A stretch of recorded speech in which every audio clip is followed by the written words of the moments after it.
जैसे ही सन यून tower of trial से वापस धरती पर आता है, वो सबसे पहले अपने पुराने कोच को कॉल करता है। वही कोच जिसने उसे हंटर ट्रेनिंग सेंटर से बाहर निकाल दिया था। सन यून चाहता है कि वो आखिरी बार हंटर एग्जाम दे सके, लेकिन कोच उसके चेहरे पर हंस देता है और उसे याद दिलाता है कि उसके पिछले सारे रिजल्ट पूरी तरह फेल रहे हैं। कोच अच्छे से जानता है कि सन यून के पास 0 चांस है, लेकिन फिर भी सन यून जिद करता है, यहां तक कि वो 7 साल की बेकार ट्रेनिंग का रिफंड मांगने की धमकी भी देता है। जब सन यून हंटर एसोसिएशन पहुंचता है तो कोच तय कर लेता है कि इस बार उसकी फेलियर बहुत ज्यादा एम्बैरेसिंग होगी। वो जानबूझकर सबसे मुश्किल अपोनेंट तैयार करता है और जिस तलवार से सन यून को फाइट करनी होती है उसे भी डैमेज कर देता है, सिर्फ इसलिए ताकि मेन कैरेक्टर को उसकी औकात दिखा सके। सन यून को अपोनेंट लेवल चुनने का ऑप्शन दिया जाता है, लेवल 1 से लेकर लेवल 10 तक। पहले वो हमेशा लेवल 1 गॉब्लिन चुनता था और फिर भी हार जाता था क्योंकि वो बहुत कमजोर था, लेकिन इस बार वो सबको शॉक कर देता है जब वो लेवल 10 अपोनेंट फीनिक्स को चुनता है। जैसे ही टेस्ट शुरू होता है, फीनिक्स तुरंत उस पर डीबफ डाल देता है, जिससे उसकी मूवमेंट स्पीड 25% स्लो हो जाती है और पहले ही क्लैश में तलवार टूट जाती है, बिल्कुल वैसे ही जैसे कोच ने प्लान किया था। लेकिन सन यून पैनिक नहीं करता। अपनी इनसेन स्ट्रेंथ और स्पीड से वो टूटी हुई ब्लेड के टुकड़े से फीनिक्स की आंख में स्टैब करता है। फिर वो टूटे हुए फ्लोर से एक टाइल उखाड़ता है और इतनी ताकत से फेंकता है कि फीनिक्स का सिर तुरंत फट जाता है। वो टाइल लगभग कोच को भी लगने वाली होती है, जो वहीं खड़ा पूरी तरह स्टन रह जाता है। उसे समझ ही नहीं आता कि ये सब हो क्या रहा है। जो लड़का कुछ समय पहले तक बिल्कुल वीक और होपलेस लूजर था, वो अचानक इतना स्ट्रांग कैसे बन गया। 60 साल पहले एक दिन एक मिस्टीरियस कैलामिटी आई, जिसे डंजन ब्रेक कहा गया। उस डिजास्टर में काउंटलेस मॉन्स्टर्स डंजन से बाहर निकल आए और बहुत सारे लोगों की जिंदगी तबाह हो गई। उस कैटास्ट्रोफी के दौरान सन यून के पेरेंट्स भाग नहीं पाए और वहीं मारे गए। उस दिन हमारे हीरो ने एक ही पल में सब कुछ खो दिया। खून के आंसू रोते हुए उसने खुद से प्रॉमिस किया कि वो हंटर बनेगा, मॉन्स्टर्स को फाड़ देगा और सबको मार डालेगा। लेकिन रियलिटी कुछ और ही थी। 60 साल बाद उसी डिजास्टर वाले दिन उसे हंटर ट्रेनिंग सेंटर से निकाल दिया गया। वो पूरी तरह होपलेस हो चुका था। उसका ट्रेनर उसे ये बताने में बिल्कुल भी नहीं रुका कि उसका टैलेंट कितना बेकार है। नॉर्मली जो लोग अवेकन होते हैं उन्हें कुछ महीनों की ट्रेनिंग मिलती है एक्सक्लूसिव ट्रेनिंग हॉल में, उसके बाद वे हंटर बनते हैं। लेकिन सन यून उस लिमिट को बहुत पहले पार कर चुका था। वो पूरे 7 साल से ट्रेनिंग कर रहा था और ट्रेनर नहीं चाहता था कि कोई सो कॉल्ड ट्रैश इंस्टीट्यूट की रेप्यूटेशन खराब करे। सन यून बार बार रिक्वेस्ट करता रहा, लेकिन ट्रेनर ने हर बार उसे मना किया और जब वो उसके घर तक चला जाता था तो उसे बुरी तरह पीट भी देता था। आखिर में बस एक टूटा हुआ लड़का बचा जिसके पास सिर्फ एक ही विश थी, किसी भी तरह स्ट्रांग बनना या अपना कोई इन्नेट ट्रेट अवेकन करना। जब सब कुछ खत्म सा लग रहा था, तब उसकी स्ट्रांग विल और आगे बढ़ने की बर्निंग डिजायर किसी की नजर से नहीं बची। टावर ऑफ ट्रायल्स पूरी दुनिया में वर्दी चैलेंजेस खोज रहा था और उसकी आयरन विल की वजह से उसे चुन लिया गया। उसे एक वॉइड में खींच लिया गया, जहां टावर ऑफ ट्रायल्स ने उसे आने वाले ट्रायल की डिफिकल्टी चूज करने का ऑप्शन दिया। डिफिकल्टी जितनी ज्यादा, रिवॉर्ड उतना बड़ा। उस समय सन यून को ठीक से समझ नहीं आ रहा था कि हो क्या रहा है, लेकिन उसका गट फीलिंग कह रहा था कि यही उसका चांस है। इसलिए उसने बिना हिचकिचाए डिफिकल्टी लेवल चुन लिया। लेवल चूज होते ही उसे टावर ऑफ ट्रायल्स के पहले स्टेज में भेज दिया गया, जहां वो खुद को एक एंडलेस डेजर्ट में पाता है और उसके पास डिफेंड करने के लिए सिर्फ एक स्वॉर्ड होती है। अब उसका गोल सिर्फ एक ही है, इस जगह पर सरवाइव करना और बदले में उस इन्नेट ट्रेट को अनलॉक करना जिसका सपना उसने हमेशा देखा था। वही ट्रेट जिसके लिए उसने रियल वर्ल्ड में स्टूडेंट की तरह स्कूल और कॉलेज की लाइफ छोड़कर सालों तक मेहनत की थी, लेकिन बदले में उसे कुछ भी नहीं मिला था। इसलिए जब उसे ये चांस मिलता है तो उसे खुद पर यकीन ही नहीं होता, लेकिन उसे ये नहीं पता था कि ये इन्नेट ट्रेट इतनी आसानी से मिलने वाला नहीं है। जैसे ही जमीन कांपती है और रेत के नीचे से एक मैसिव सैंड गोलम बाहर निकलता है, जिसे बस एक ही चीज चाहिए, उसे अपने वजन से कुचल देना। उसी पल उसे सच्चाई समझ आ जाती है। अब उसका मिशन है अगले 10 मिनट तक इस सैंड गोलम के सामने जिंदा रहना। और ये बिल्कुल भी आसान नहीं होने वाला, क्योंकि उसने खुद हार्ड मोड चूज किया था। और असली डरावनी बात यह है कि अगर वो फेल हुआ तो पेनल्टी सीधी डेथ है। हन पूरी ताकत से जान बचाकर दौड़ने लगता है, लेकिन उसके दिमाग में एक थॉट आता है, क्या वो सच में इस सैंड गोलम से भाग सकता है? ये मॉन्स्टर साइज में बहुत बड़ा है, लेकिन स्पीड उम्मीद से ज्यादा तेज है। वो समझ जाता है कि इस डेजर्ट बायोम में उसकी स्टैमिना के साथ वो 9 मिनट तक लगातार नहीं भाग सकता। उसकी सांस फूलने लगती है और वो सोचता है कि इस रेल्म ने उसे सिर्फ एक स्वॉर्ड दी है और कहा है सरवाइव करो, लेकिन कैसे, ये किसी ने नहीं बताया। वो गाइडेंस चाहता है, कोई डायरेक्शन चाहता है, क्योंकि ऑप्शन सिर्फ 2 ही हैं, या तो भागते हुए मरे या लड़ते हुए मरे। उसी समय सैंड गोलम बस 2 कदम दूर होता है और सन यून डर के मारे चीख उठता है। उसे बिल्कुल समझ नहीं आ रहा कि वो इस मॉन्स्टर को कैसे हराए। तभी उसकी सोच बदलती है। उसके सामने एक विजन आता है। उसे वो सारे मॉकिंग फेसेस याद आते हैं जिन्होंने जिंदगी भर उसे ये महसूस कराया कि वो कुछ भी नहीं है। उन क्रूअल वर्ड्स के नीचे वो बार बार कुचला गया था और वो सोचता है, क्या वो सच में ऐसे ही भागते हुए एक पैथेटिक डेथ मरेगा? उसी पल वो खुद से वादा करता है कि वो कावर्ड की तरह नहीं भागेगा। 7 साल तक हंटर बनने की कोशिश करने के बाद वो पूरे कॉन्फिडेंस से कह सकता है कि थ्योरी के मामले में वो फील्ड के ज्यादातर हंटर्स से बेहतर है। उसका दिल तेजी से धड़क रहा होता है, लेकिन उसे पता है कि भागने से कोई आंसर नहीं मिलेगा। कम से कम उसे सर्वाइव करने का एक तरीका तो ढूंढना ही होगा। तभी सन यून को याद आता है कि सैंड गोलम जैसे मॉन्स्टर्स का मूवमेंट रुक जाता है अगर उनका कोर डिस्ट्रॉय कर दिया जाए। हालांकि उनका कोर आमतौर पर ऐसी जगह होता है जहां पहुंचना बहुत मुश्किल होता है, तो वो डिसाइड करता है कि कोर तक पहुंचना आसान बनाया जाए। वो अपने पैर रेत में घसीटता है और अचानक रुक जाता है। इसी मोमेंट में वो शानदार जंप लेता है और स्वॉर्ड से मॉन्स्टर पर जोरदार स्लैश करता है। सैंड गोलम लड़खड़ा जाता है और इसी गोल्डन चांस का फायदा उठाकर सन यून कोर तक पहुंच जाता है। वो बड़े रेड कोर को देखता है और पूरी ताकत से स्वॉर्ड से मारना शुरू करता है। कोर में क्रैक्स पड़ने लगते हैं, लेकिन मॉन्स्टर फिर से उठ खड़ा होता है और सन यून फिसलकर नीचे गिर जाता है। उसके अंदर फ्रस्ट्रेशन की लहर दौड़ जाती है। वो बस 1 सेकंड दूर था कोर डिस्ट्रॉय करने से। जैसे ही वो दोबारा अटैक करने की कोशिश करता है, सैंड गोलम उसे पकड़ लेता है और पूरी ताकत से दबाने लगता है। सन यून दर्द से चीखता है। मौत बस सामने होती है और उसके दिमाग में फिर वही ह्यूमिलिएटिंग वर्ड्स गूंजने लगते हैं जो उसे तोड़ते रहे हैं। लेकिन इसी पल वो उन आवाजों को तोड़ देता है।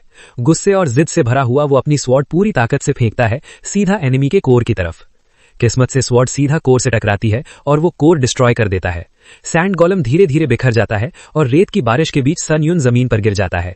वो डिसबिलीफ में बैठा रहता है, सोचता है क्या उसने सच में इस मॉन्स्टर को अकेले मार दिया? वो जीत तो गया था, लेकिन बहुत मुश्किल से। सन यून टावर ऑफ ट्रायल्स का पहला फ्लोर क्लियर कर लेता है। उसका शरीर खून से भरा हुआ है, लेकिन फिर भी वो अंदर से बेहद खुश है क्योंकि वो जिंदा बच गया है। उसके लिए यही सबसे बड़ी जीत है। रिवॉर्ड के तौर पर उसे कई चीजें मिलती हैं। उसे यूनिक ट्रेड्स अनलॉक होते हैं, उसे 1000 पॉइंट्स मिलते हैं और बोनस में फास्ट रिकवरी नाम की स्किल भी मिलती है। ये सारे रिवॉर्ड्स देखकर हन पूरी तरह स्टन रह जाता है क्योंकि उसे सब कुछ सपना जैसा लग रहा होता है। 7 साल तक उसने रियल वर्ल्ड में स्टूडेंट की तरह रोज ग्राइंड किया, स्कूल और कॉलेज की लाइफ छोड़ दी, लेकिन बदले में उसे कभी कोई रिवॉर्ड नहीं मिला, सिर्फ स्कॉन और मॉकरी ही मिली। अब फाइनली एक यूनिक ट्रेट अनलॉक होता है और सन यून को नेक्रोमैंसी नाम का ट्रेट मिलता है। उसी पल उसे एहसास होता है कि वो भी हंटर बन सकता है, लेकिन ये सब तभी पॉसिबल है जब वो जिंदा रहा। अचानक एक रेड ऑरा फिर से दिखाई देता है और हंस समझ जाता है कि ये वही फॉग है जहां सैंड गोलम मरा था। तभी उसे पता चलता है कि उसकी नई स्किल नेक्रोमैंसी एक्टिवेट हो चुकी है और अब वो सैंड गोलम की स्पिरिट को एब्जॉर्ब कर सकता है। हंस समझता है कि ये ब्लैक फॉग ही उसका यूनिक ट्रेट है। थोड़ी हिचक के बाद वो मॉन्स्टर की स्पिरिट एब्जॉर्ब करने का फैसला करता है। फॉग तेजी से उसकी तरफ बढ़ता है, जिससे वो डर जाता है। जैसे ही वो सैंड गोलम की स्पिरिट एब्जॉर्ब करता है, उसकी एफिशिएंसी 7% बढ़ जाती है। उसी समय वो रेड एनर्जी ऑर्ब उसके शरीर में समा जाता है, जिससे वो और भी घबरा जाता है। वो स्पिरिट को अपने अंदर महसूस करता है और समझ जाता है कि एब्जॉर्ब करने के बाद वो उसे स्टोर भी कर सकता है। हन उस स्पिरिट एनर्जी का इस्तेमाल अपने स्टैट्स को परमानेंटली बढ़ाने के लिए करता है और उसके शरीर में एनर्जी की लहर दौड़ जाती है। जो मिरेकल उसके सामने हो रहा होता है उसे वो ठीक से प्रोसेस भी नहीं कर पाता क्योंकि 7 साल में एक बार भी वो अपने स्टैट्स नहीं बढ़ा पाया था। लेकिन अब नेक्रोमैंसी ट्रेड की वजह से वो परमानेंटली अपने स्टैट्स बढ़ा पा रहा है। उसे शॉक्ड खुशी महसूस होती है जब उसे एहसास होता है कि अगर वो इस स्किल के साथ रियल वर्ल्ड में लौटा तो वो सच में हंटर बन सकता है। थोड़ी देर बाद सिस्टम उसे वेटिंग रूम में जाने का मैसेज देता है। जैसे ही वो पोर्टल में एंटर करता है, वो जमीन पर गिर पड़ता है क्योंकि बहुत ज्यादा खून बह चुका होता है और उसकी इंजरीज उससे ज्यादा गंभीर होती हैं जितना उसने सोचा था। अचानक एक ग्रीन ऑरा उसे घेर लेती है और अगले ही पल उसकी सारी चोटें ठीक हो जाती हैं।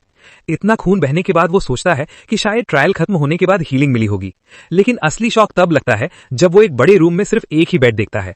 वो सोचता है कि इतनी बड़ी जगह में सिर्फ एक बेड क्यों रखा गया है। फिर भी वो बेड पर लेट जाता है और अपने नेक्स्ट प्लान के बारे में सोचने लगता है। वो ये भी सोचता है कि क्या वो इस टावर से बाहर निकल पाएगा या नहीं, लेकिन सबसे बड़ी बात जो उसे परेशान करती है वो ये है कि इस टावर ने उसे यहां बुलाया ही क्यों। तभी सिस्टम उसे इंटरप्ट करता है और बताता है कि वो 5 कमांड्स यूज कर सकता है: इन्फो, स्टोर, कम्युनिटी, इन्वेंटरी और ट्रायल। इन वर्ड्स को बोलते ही कमांड एक्टिवेट हो जाएगी। हन का दिमाग क्वेश्चन से भर जाता है, लेकिन वो खुद को संभालता है और फिलहाल सर्वाइव करने पर फोकस करता है। वो ट्रायल कमांड एक्टिवेट करता है और पता चलता है कि सेकंड फ्लोर ट्रायल में 23 घंटे बचे हैं। अब वो समझ जाता है कि उसे और भी ट्रायल्स फेस करने होंगे। फिर वो कम्युनिटी एक्टिवेट करता है, जहां वे लोग चैट कर रहे होते हैं जिन्हें जबरदस्ती इस टावर में लाया गया है। हन देखता है कि चैट में लोग कंफ्यूज्ड हैं और हैरानी की बात यह है कि उसके जैसे नॉन हंटर्स भी यहां खींच लाए गए हैं। अचानक एडमिन चैट में एंटर करता है और बाकी सभी को मैसेज करने से रोक देता है क्योंकि उसके पास ट्यूटोरियल क्लियर करने वालों के लिए जरूरी अनाउंसमेंट होती है। हन को अभी भी बाहर जाने का कोई तरीका नहीं पता होता है, लेकिन वो डिसाइड करता है कि जो भी इन्फो मिले उसे याद रखे। एडमिन बताता है कि ट्रायल्स के दौरान मिले पॉइंट्स टावर ऑफ ट्रायल्स के अंदर करेंसी की तरह यूज होते हैं, और उससे भी ज्यादा शॉकिंग बात यह होती है कि वे बिना ट्रायल्स के एक भी पॉइंट नहीं पा सकते। एडमिन ये भी बता देता है कि पॉइंट्स के बिना एक बूंद पानी तक नहीं मिलेगा। आखिर में बस एक ही तरीका है पॉइंट्स कमाने का, और वो है ट्रायल्स क्लियर करना। ये सब सुनकर ये किसी प्योर सर्वाइवल गेम जैसा लगता है, और हन समझ जाता है कि उसे टावर के रूल्स की आदत डालनी ही पड़ेगी, वरना सीधा मरना तय है। ये बात कि पॉइंट्स के बिना पानी तक नहीं मिल सकता, इसका मतलब साफ है, अगर जिंदा रहना है तो ट्रायल्स लगातार क्लियर करने होंगे। ये शॉकिंग बात बताने के बाद एडमिन चैट से बाहर निकल जाता है और सनयुन अंदर से फ्रस्ट्रेटेड हो जाता है, क्योंकि उसे लगा था कि वो वापस रियल वर्ल्ड जाकर हंटर बनेगा, लेकिन रियलिटी ने उसे जोर से झटका दे दिया। फिर वो अपनी लॉन्ग स्वॉर्ड को ध्यान से देखता है और स्टोर ओपन करता है, क्योंकि ये वेपन जिंदा रहने के लिए काफी नहीं है। नया वेपन लेने के बाद हंट ट्रेनिंग शुरू कर देता है और सोचता है कि टावर में एंटर करते ही सारे हंटर्स के स्टैट्स रीसेट हो गए थे, लेकिन उसे लगता है कि जो स्किल्स उन्होंने पहले सीखी थी उन्हें दोबारा सीखना उनके लिए आसान होगा। इसी वजह से वो ये बात भूल नहीं पाता कि वो उन्हीं हंटर्स के साथ सेम स्टार्टिंग लाइन पर नहीं है जो पहले से हंटर रह चुके हैं। ये सोचकर हन खुद को मोटिवेट करता है और स्टूडेंट की तरह पूरी ताकत से ट्रेनिंग करता है ताकि वो बाकी हंटर्स को कैचअप कर सके। मेहनत की आग उसे पूरी तरह थका देती है और वो जमीन पर गिरकर हांफने लगता है, लेकिन एक ही सेकंड में उसकी सारी एनर्जी वापस आ जाती है। वेटिंग रूम के हीलिंग इफेक्ट की वजह से वो बिना रुके ट्रेनिंग कर सकता है। जैसे ही वो नेक्स्ट ट्रायल के लिए इंस्पायर्ड फील करता है, उसका पेट भूख से आवाज करने लगता है। वो इन्वेंटरी खोलता है कुछ खाने के लिए और देखता है कि उसके पास सिर्फ 40 पॉइंट्स बचे हैं पानी और बाकी चीजें खरीदने के लिए। वो खुद को लकी मानता है कि उसे एक्स्ट्रा पॉइंट्स मिले थे, वरना शील्ड लेने का सपना भी नहीं देख पाता। अगला ट्रायल शुरू होने में अब सिर्फ 17 मिनट बचे होते हैं और हन नोटिस करता है कि जो चैट पहले कंफ्यूज थी वो भी अब शांत हो चुकी होती है। सब लोग अब सेकंड फ्लोर क्लियर करने की तैयारी में लग चुके होते हैं, लेकिन सनयुन के मन में एक डाउट रह जाता है कि क्या वो इस बार भी जिंदा बचेगा या नहीं। वो उस फीलिंग को झटक देता है और डिसाइड करता है कि चाहे कुछ भी हो वो सरवाइव करेगा। और ऐसे ही 10 सेकंड्स के काउंटडाउन के बाद ट्रायल स्टार्ट हो जाता है और वो सेकंड फ्लोर पर टेलीपोर्ट हो जाता है। इस बार टावर का फ्लोर एक घना फॉरेस्ट होता है। इस ट्रायल का सब्जेक्ट होता है टाइम लिमिट के अंदर ऑर्क ट्राइब लीडर को असैसिनेट करना। हन खुद को एक क्लिफ पर खड़ा पाता है जहां से वो साफ साफ ऑर्क विलेज देख सकता है। जैसे ही वो जायंट ऑक्स की पूरी ट्राइब को देखता है, उसके शरीर में डर की लहर दौड़ जाती है। लेकिन सबसे डरावनी बात यह होती है कि उसे सीधे ऑक्स के बीच कूद कर लीडर को मारना है। फिर भी हन हिम्मत जुटाता है, नीचे उतरता है और बुशेस में छिपकर ऑक्स को ऑब्जर्व करने लगता है। नॉर्मली डंजन्स में अगर ऑर्क ट्राइब में गार्ड होते हैं तो वहां हंटर्स भी होते हैं, और हन के लिए एक ऑर्क हंटर को हराना ही काफी मुश्किल है, जबकि यहाँ ऑर्क्स की संख्या बहुत ज्यादा है। इतने सारे ऑक्स को हराने के लिए कम से कम ई रैंक की हंटर्स की पूरी पार्टी चाहिए, वरना मरना तय है। ये सोचकर हन खुद को हेल्पलेस फील करता है और बेहतर प्लान बनाने के लिए पीछे हट जाता है। लेकिन तभी उसके दिमाग में एक आइडिया चमकता है और उसे ट्रायल क्लियर करने का तरीका समझ में आ जाता है। वो फायरवुड जलाता है और आसपास से और लकड़ी इकट्ठा करता है, फिर उन फायरवुड्स को इन्वेंटरी में स्टोर करता है और ये काम कर जाता है। तभी मेन कैरेक्टर बताता है कि देखने में ऑक्स लेजी पिग्स जैसे लगते हैं, लेकिन असल में वो एक डिसिप्लिन रेस है। वो हमेशा सुबह हंट करने निकलते हैं और सूरज ढलते ही वापस गांव लौट आते हैं। इसका मतलब हन के पास अपना प्लान सेट करने के लिए काफी टाइम है। हन समझ जाता है कि इतने मुश्किल और नंबर में कम होने वाले ट्रायल को क्लियर करने का एक ही तरीका है, फायर। इसके बाद वो सही मोमेंट का इंतजार करता है। आम्बुश करने के लिए हंटर्स एसोसिएशन के डेटा के मुताबिक ऑर्क गार्ड्स हमेशा एक ही जगह नहीं रहते। वो कभी खाने तो कभी आराम करने के लिए विलेज के अंदर चले जाते हैं, और यही वो मौका होता है जब हन चांस लेता है और ऑर्क विलेज के पास फायरवुड फेंक देता है। आग तेजी से फैलने लगती है और कुछ ही पलों में पूरा फॉरेस्ट जो विलेज को ढक रहा होता है जलने लगता है। ऑर्क्स के बीच अफरा तफरी मच जाती है और इसी केओस में हमारा लड़का अपना अगला मूव सोचने लगता है। उसका प्लान होता है कि पूरे विलेज को आग से बंद कर दे ताकि हंट से लौट रहे ऑर्क हंटर्स की उसे चिंता न करनी पड़े। लेकिन उससे पहले हन को कम से कम 2 ऑर्क वर्कर्स को मारना जरूरी होता है। जैसे ही ऑर्क वर्कर्स आग बुझाने के लिए पानी लाने दौड़ते हैं, हमारा लड़का चुपचाप पीछे से आता है और स्वॉर्ड से एक वर्कर को मार देता है। जैसे ही पहला ऑर्क वर्कर मरता है, सनयुन उसकी स्पिरिट एब्जॉर्ब कर लेता है। जिस पल का वो इंतजार कर रहा था, उसकी प्रोफिशिएंसी 9% बढ़ जाती है। तभी उसे एहसास होता है कि उसके पीछे एक गार्ड और खड़ा है। गार्ड की क्रशिंग अटैक से वो शील्ड की मदद से खुद को बचा लेता है। स्वॉर्ड पकड़े हुए हन स्टोर्ड स्पिरिट्स का इस्तेमाल करता है अपने स्टैट्स बढ़ाने के लिए। उसकी स्ट्रेंथ बढ़ जाती है और कुछ ही पलों में वो गार्ड ऑर्क को पूरी तरह खत्म कर देता है, उसका सिर अलग कर देता है। फास्ट रिकवरी स्किल उसे फिर से एनर्जाइज कर देती है और गार्ड की स्पिरिट एब्जॉर्ब करने से उसकी स्टैमिना भी बढ़ जाती है। स्टैट्स बढ़ते देख सनयुन को कॉन्फिडेंस मिलता है, क्योंकि अगर ऐसा ही चलता रहा तो गार्ड से लड़ने का खतरा काफी कम हो जाएगा। अब वो साफ साफ समझ जाता है कि वहां 3 ऑर्क वर्कर्स, एक गार्ड और एक बूढ़ा क्लैन हेड है। उसे पूरा भरोसा होता है कि अगर गार्ड को हरा दिया तो ओल्ड क्लैन हेड को हराना कोई बड़ी बात नहीं होगी। गार्ड की स्पिरिट एब्जॉर्ब करने के बाद हन का कॉन्फिडेंस और भी बढ़ जाता है, क्योंकि वर्कर्स को मारना अब उसे थ्रेटनिंग नहीं लगता। इसी तरह वो ऑर्क्स पर अटैक करता है। वर्कर्स को मारने के बाद वो नोटिस करता है कि गार्ड ऑर्क क्लैन हेड से अलग हो चुका है, यानी उसने उसकी गार्डिंग छोड़ दी है। सीधे शब्दों में कहें तो अब ये गार्ड आखिरी ऑब्स्टिकल है जिसे पार करना है। हमारा लड़का मॉन्स्टर्स को काटता हुआ आगे बढ़ता है, उन्हें बेरहमी से खत्म करता है और आखिर में सिर्फ गार्ड बचता है। तभी अचानक क्लैन हेड एक फायर अटैक करता है और सन यून पर हमला करता है। आग हवा को चीरती हुई वाइल्ड तरीके से उसकी तरफ बढ़ती है, लेकिन शील्ड उसे बचा लेता है, वरना वो पूरी तरह जल जाता। आग शील्ड पर रुक जाती है और क्लैन हेड को लगता है कि उसने अटैकर को खत्म कर दिया है, लेकिन जैसे ही धुआं छटता है हमारा लड़का जिंदा खड़ा दिखाई देता है। उसके कपड़े जल चुके होते हैं और शील्ड पर जलने के निशान होते हैं। तभी उसे एक अचीवमेंट मिलता है फायर इंड्योर करने का, और उसी के साथ फायर रेजिस्टेंस नाम की स्किल अनलॉक हो जाती है। अब इस नई स्किल के साथ ऑर्क्स उसके लिए डेड मीट बन चुके होते हैं। हन की आंखों में गुस्सा साफ दिखाई देता है। वो क्लैन हेड के सामने जाता है और बिना दया के उसके दोनों हाथ काट देता है। ऑर्क दर्द से चीखता है, खून बहने लगता है और वो भागकर टेंट के अंदर चला जाता है। हन अंदर जाता है और जो देखता है वो उसे हिला देता है।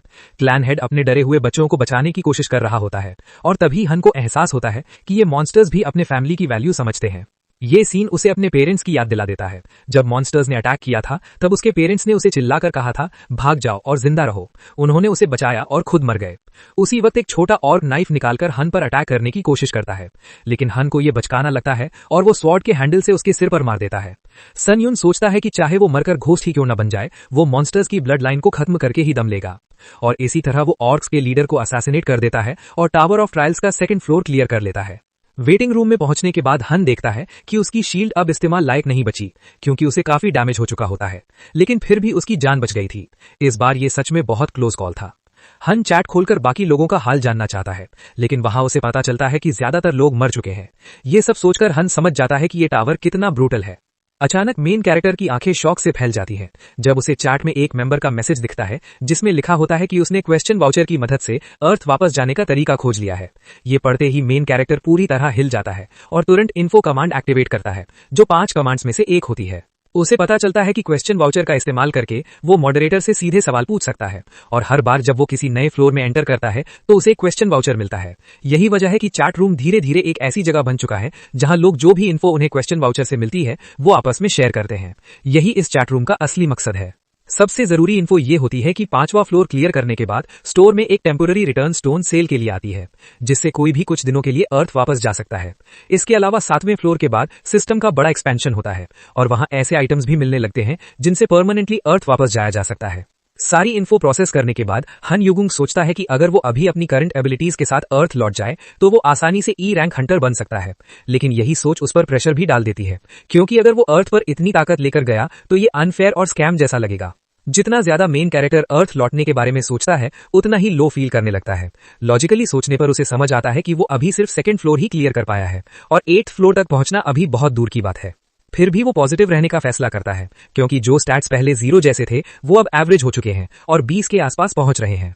सबसे पहले मेन कैरेक्टर उन 5 स्पिरिट्स को एब्जॉर्ब करता है जिन्हें उसने जान की बाजी लगाकर हासिल किया था। जैसे ही वो स्पिरिट्स उसके अंदर समाते हैं उसकी स्टेटस बढ़ जाती है और उसका शरीर ताकत से भर जाता है। उसी पल उसे समझ आता है वो रियल बियॉन्ड ह्यूमंस जिसके बारे में लोग बात करते हैं। 5 स्पिरिट्स एब्जॉर्ब करने के बाद उसकी स्ट्रेंथ किसी हाई रैंक मॉन्स्टर के बराबर हो चुकी होती है।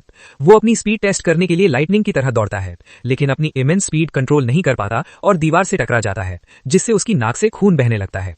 ये उसकी सडन ग्रोथ की वजह से होता है, क्योंकि उसका फिजिकल बॉडी अभी उस लेवल का फुल्ली यूज नहीं है। थोड़ी देर बाद वो स्टोर से 2100 पॉइंट्स में एक बिग डेड ट्री शील्ड खरीदता है।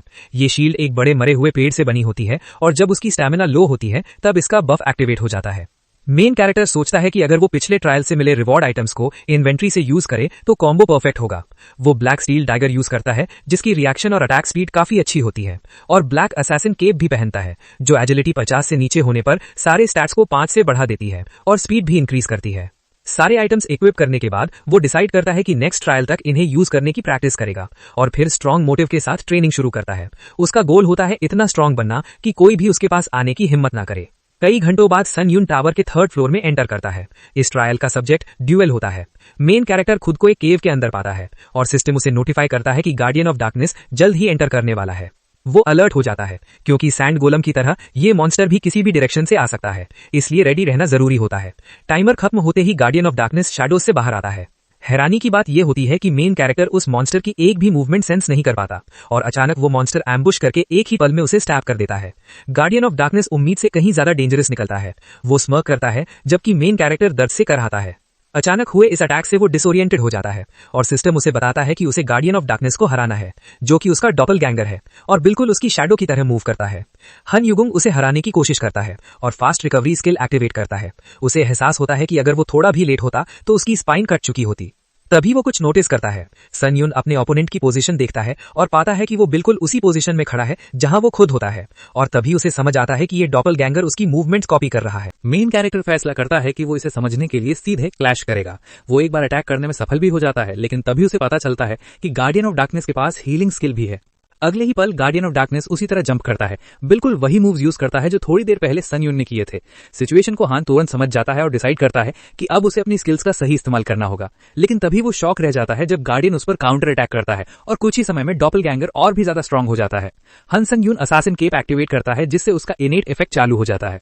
वो मन ही मन सोचता है कि अब इसे 1 मिनट के अंदर खत्म करना होगा। मेन कैरेक्टर एनिमी की बॉडी पर काफी डैमेज करने में कामयाब हो जाता है और उसे लगता है कि शायद अब काम हो गया, लेकिन उसी पल उसका हाथ कट जाता है और वो दर्द से चीख उठता है।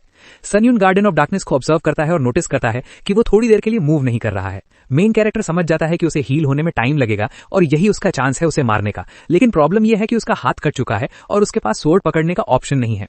तभी उसके दिमाग में एक आइडिया आता है। भले ही उसे खुद भी ये आइडिया पागलपन लगे, लेकिन सन यून सोचता है कि बेकार मरने से अच्छा है कोशिश करते हुए मरना।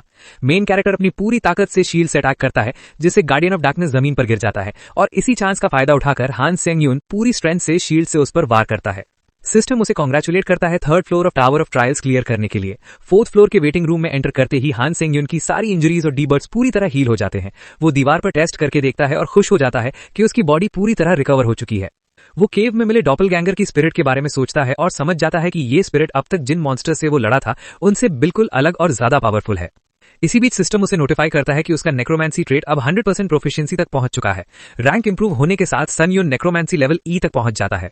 अब वो स्पिरिट्स की स्किल्स भी एब्जॉर्ब कर सकता है। इतना ही नहीं, अब उसके ट्रेट में एक एडिशनल इफेक्ट भी अनलॉक हो जाता है जिससे वो स्पिरिट की अवेकन स्किल्स में से कोई एक रैंडमली ऑब्टेन कर सकता है। जब वो स्पिरिट ऑफ डेथ एब्जॉर्ब करता है तब उसे समझ आता है कि नियर डेथ एक्सपीरियंस के बाद फास्ट रिकवरी स्किल उसे इसी वजह से मिली थी।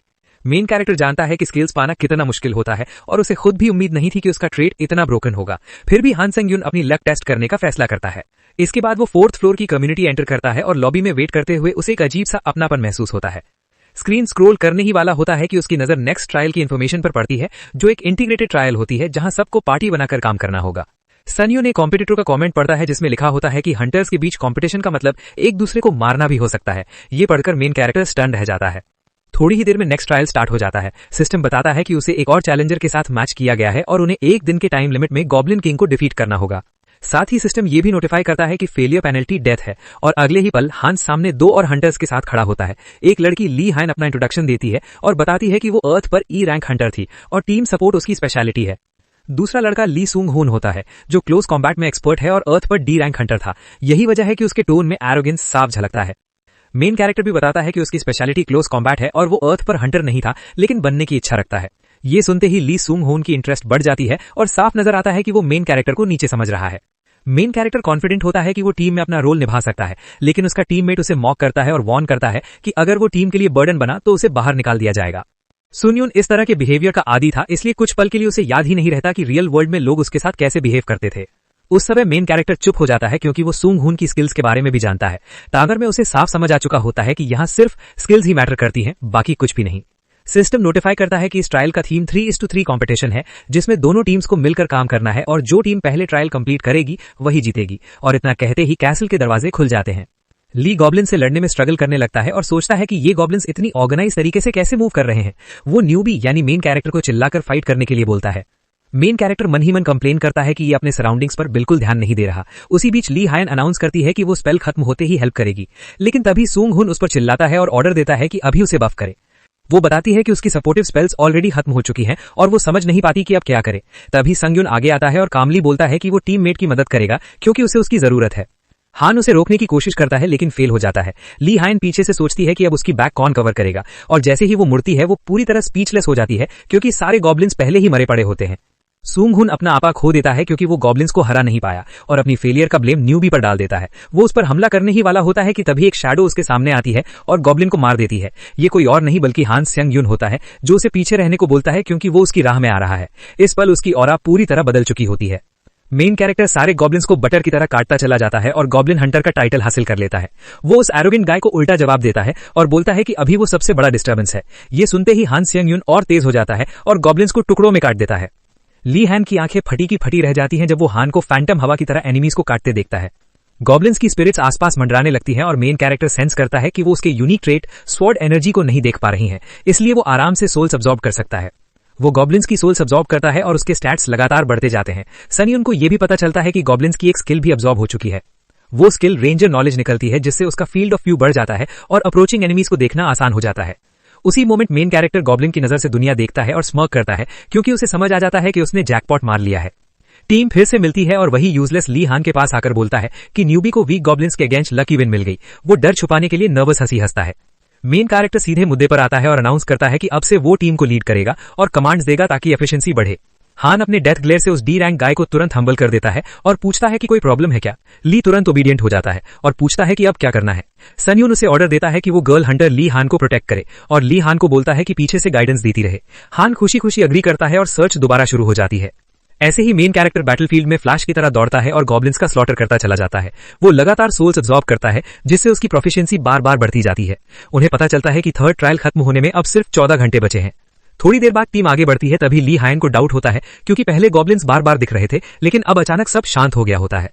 अचानक हान कुछ देखता है और तेजी से उस तरफ दौड़ता है। वहां वो देखते हैं कि गॉब्लिन मिनियंस पहले ही मारे जा चुके हैं। मेन कैरेक्टर तुरंत समझ जाता है कि दूसरी टीम उनसे पहले यहां पहुंच गई है, जबकि ली सूंग हुन शॉक में आ जाता है, ये सोचकर कि दूसरी टीम ने एनिमीज इतनी जल्दी खत्म कर दिए।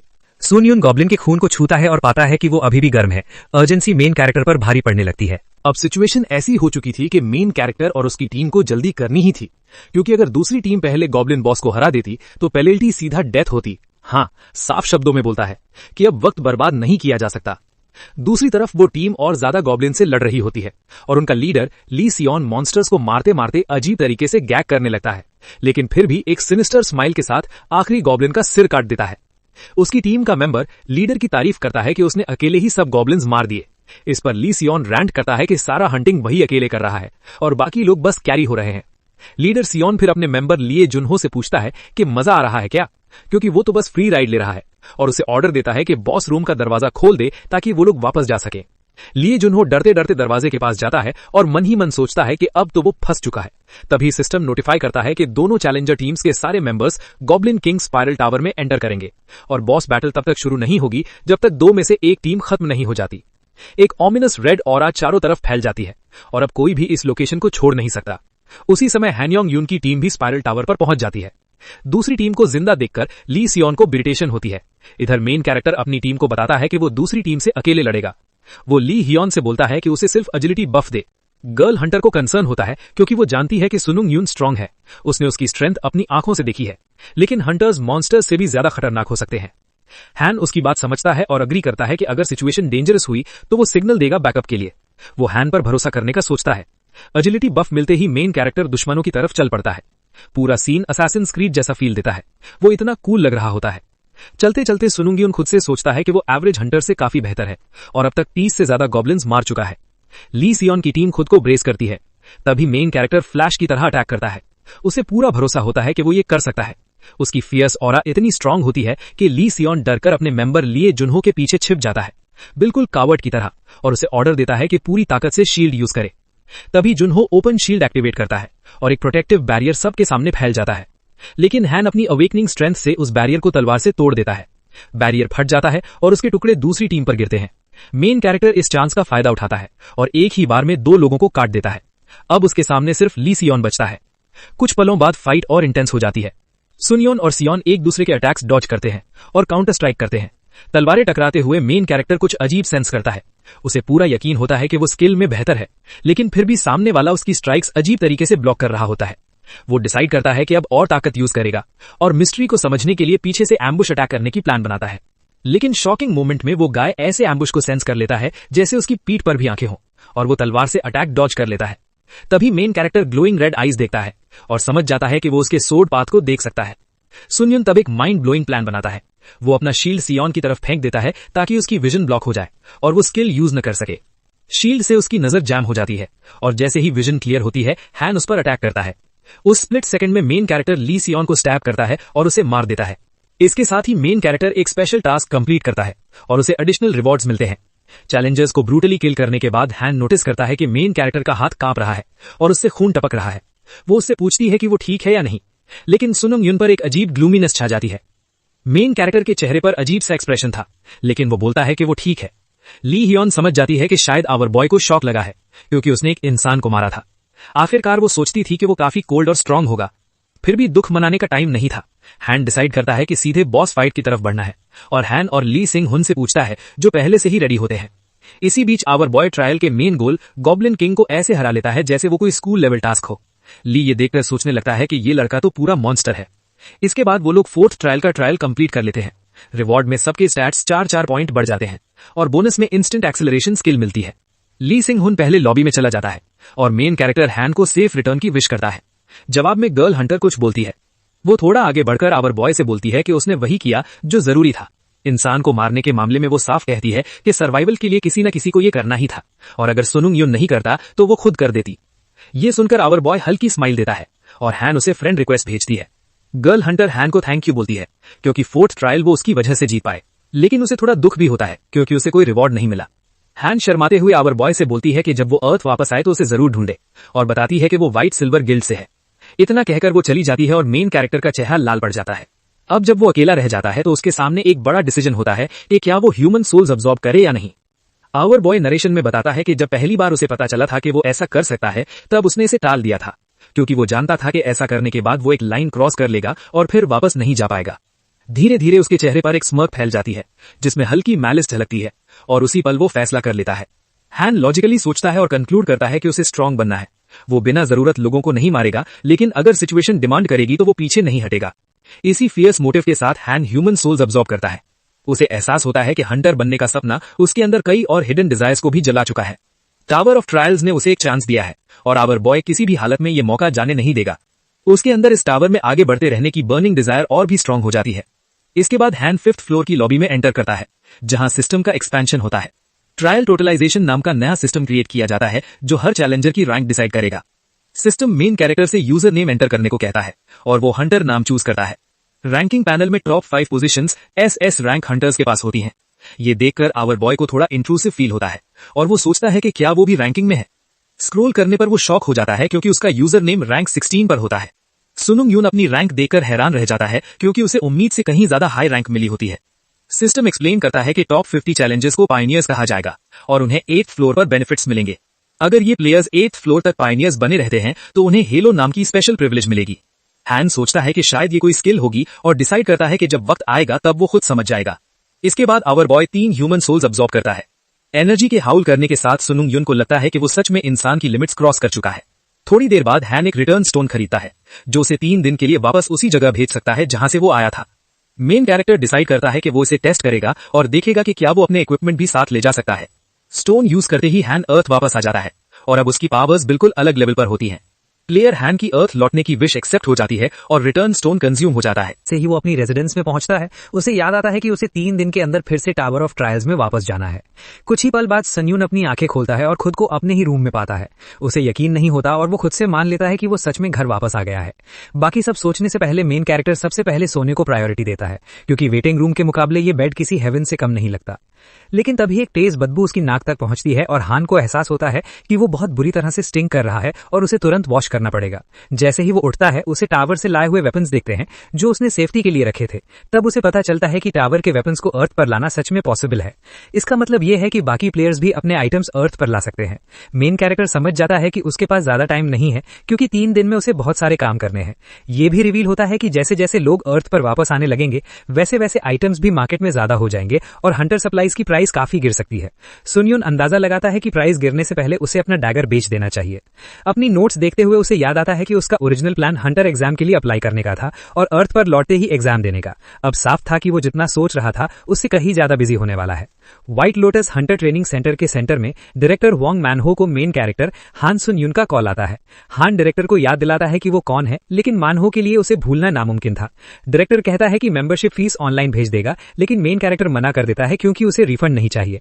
डायरेक्टर जब कंफर्म करता है कि क्या वो फी रख सकता है, तब हान उससे बदले में एक फेवर मांगता है। डायरेक्टर उसे ट्रेनिंग सेंटर प्रैक्टिस के लिए यूज करने की परमिशन नहीं देता, लेकिन सुन युन सीधे पॉइंट पर आता है और हंटर एग्जाम में हेल्प मांगता है।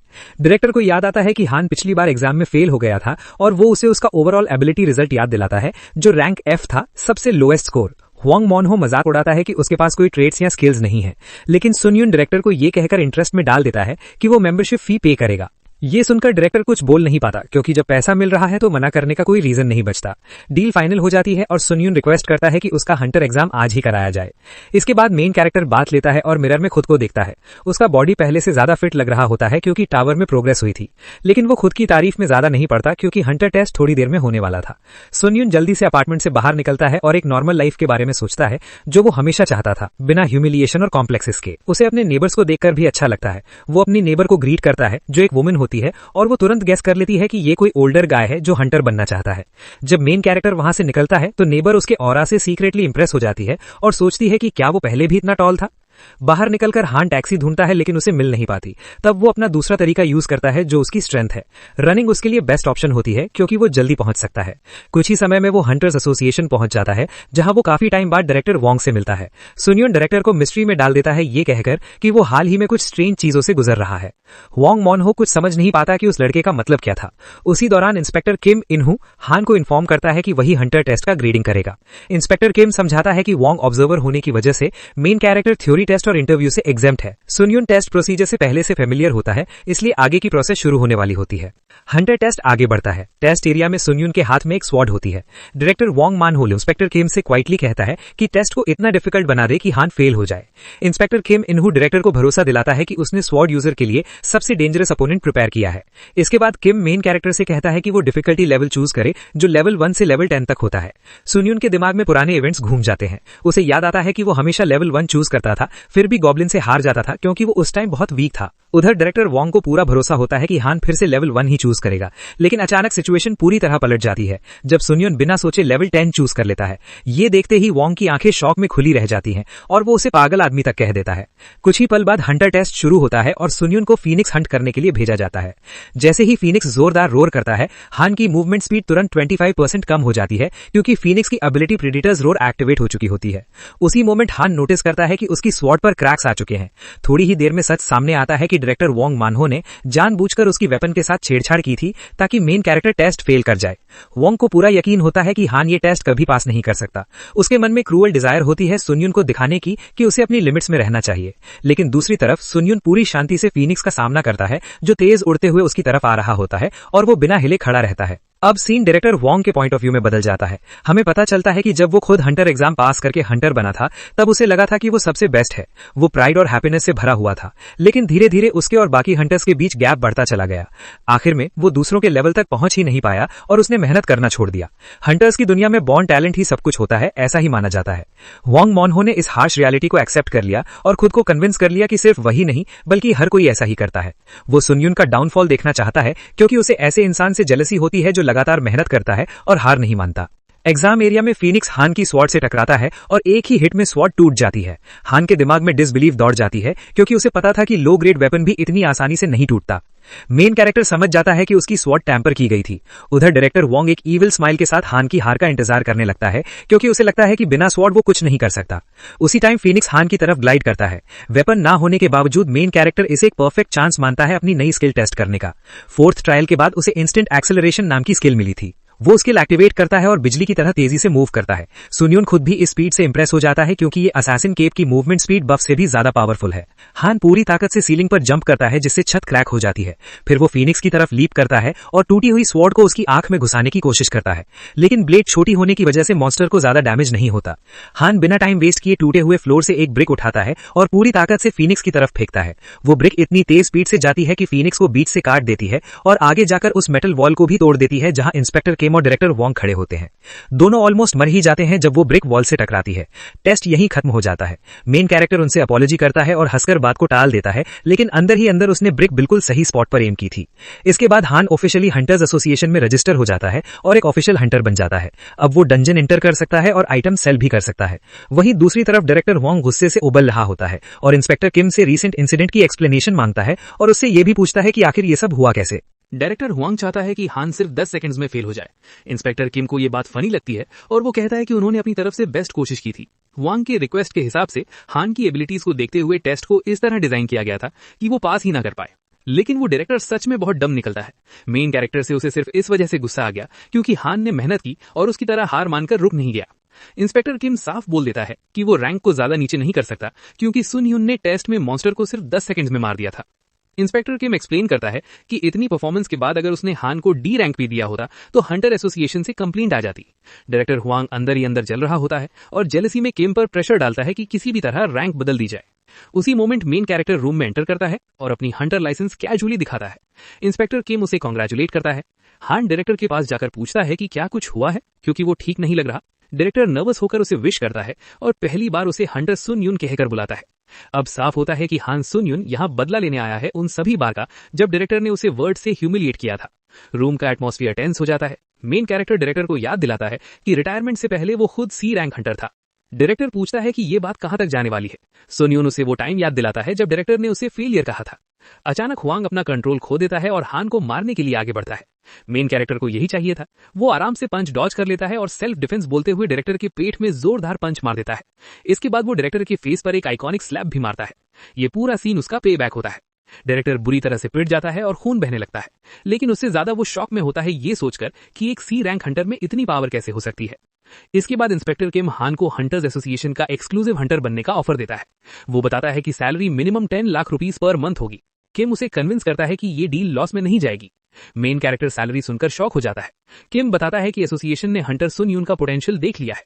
उसी मोमेंट हान किम को हम्बल कर देता है जब वो बोलता है कि उसे टेस्ट डिफिकल्टी के साथ छेड़छाड़ के बारे में पता चल गया है। इंस्पेक्टर किम थोड़ी देर के लिए स्टिफ हो जाता है।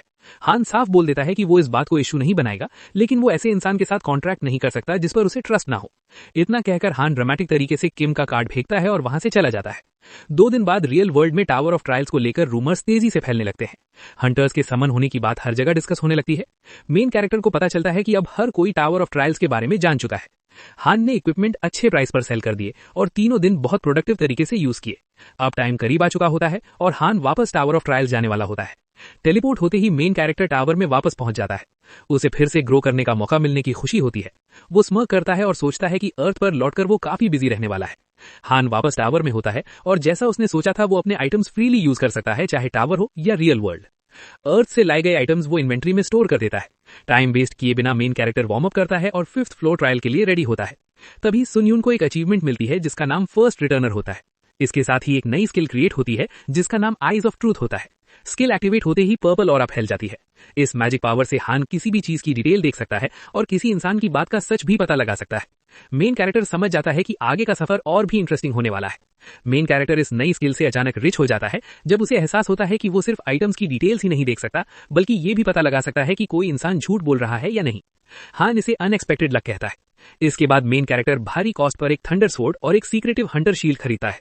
कीमत ज्यादा होने के बावजूद सुन यून स्वॉर्ड के बोनस इफेक्ट्स पर ध्यान देता है। जब वो किसी ओपोनेंट को हिट करता है तो चांस रहता है कि सामने वाला पैरालाइज हो जाए। उसे ये फीचर काफी यूजफुल लगता है। इसके बाद वो 5th फ्लोर ट्रायल के लिए रेडी होता है क्योंकि काफी टाइम हो चुका था। हान टावर ऑफ ट्रायल्स के 5th फ्लोर में एंटर करता है। ट्रायल का टाइटल होता है Hunt with the remaining time of 1 day. Trial जीतने की कंडीशन होती है वुल्फ गॉड्स के बॉस वुल्फ पर्सन को डिफीट करना। फेलियर की पेनल्टी प्लेयर की डेथ होती है। सुन यून 5th फ्लोर पर पहुंचते ही देखता है कि वो वुल्फ्स के एक ग्रुप से घिरा हुआ है। मेन कैरेक्टर को ये देखकर मजा आता है और वो फीस्ट की तरह मॉन्स्टर्स को काटना शुरू कर देता है, लेकिन उसे लगता है कि ये वुल्फ्स कुछ ज्यादा ही वीक हैं। अचानक एक वुल्फ किसी बड़ी चीज से टकराता है और सामने आते हैं जायंट वुल्फ्स जो नॉर्मल वुल्फ से कई गुना बड़े होते हैं। एक जायंट व्हाइट वुल्फ जोर से रोर करता है और छोटे वुल्फ को खा जाता है, उसे पूरी तरह फाड़ देता है। ये देखकर हान एक्साइटेड हो जाता है क्योंकि उसके हिसाब से टावर का ट्रायल ऐसा ही होना चाहिए। व्हाइट वुल्व्स मेन कैरेक्टर की तरफ लीड करते हैं। सिचुएशन अब मजेदार हो चुकी होती है। मेन कैरेक्टर थंडर स्वॉर्ड से वुल्व्स पर टूट पड़ता है और किसी मेनिया की तरह मॉन्स्टर्स को काटने लगता है। उसे खुद भी लगने लगता है कि वो जितना स्ट्रांग हो गया है शायद धीरे धीरे इंसेन भी होता जा रहा है। हान आसानी से सारे वुल्फ मॉन्स्टर्स को वाइप आउट कर देता है। इसके बाद उसकी स्किल्स हंटर डैगर और फास्ट रिकवरी अपग्रेड होकर ई रैंक और डी रैंक तक पहुंच जाती हैं। लेकिन मेन कैरेक्टर सोचता है कि हंटर डैगर स्किल जो उसे 3rd फ्लोर पर मिली थी वो स्लो ग्रो कर रही है। वो डिसाइड करता है कि फ्यूचर में कोई नई स्वॉर्ड स्किल लेनी चाहिए। वो जानबूझकर वुल्फ्स को खुद पर अटैक करने देता है और आखिर में उन सबको कंप्लीटली एनाहिलेट कर देता है। इसके साथ सुन यून की 3rd हंट खत्म हो जाती है। हान नोटिस करता है कि स्वॉर्ड का पैरालिसिस इफेक्ट उतना ट्रिगर नहीं हुआ जितना उसने एक्सपेक्ट किया था। इसके बाद वो मरे हुए वुल्फ्स की सोल्स अब्सॉर्ब करना शुरू कर देता है। इससे उसकी नेक्रोमैंसी स्किल की प्रोफिशिएंसी बढ़कर 16% तक पहुंच जाती है। मेन कैरेक्टर हैरान हो जाता है कि उसकी नेक्रोमैंसी स्किल इतनी अच्छी स्पीड से ग्रो कर रही है। वो सोचता है कि अगर ऐसा ही चलता रहा तो शायद उसका यूनिक ट्रेट और भी स्ट्रांग हो सकता है।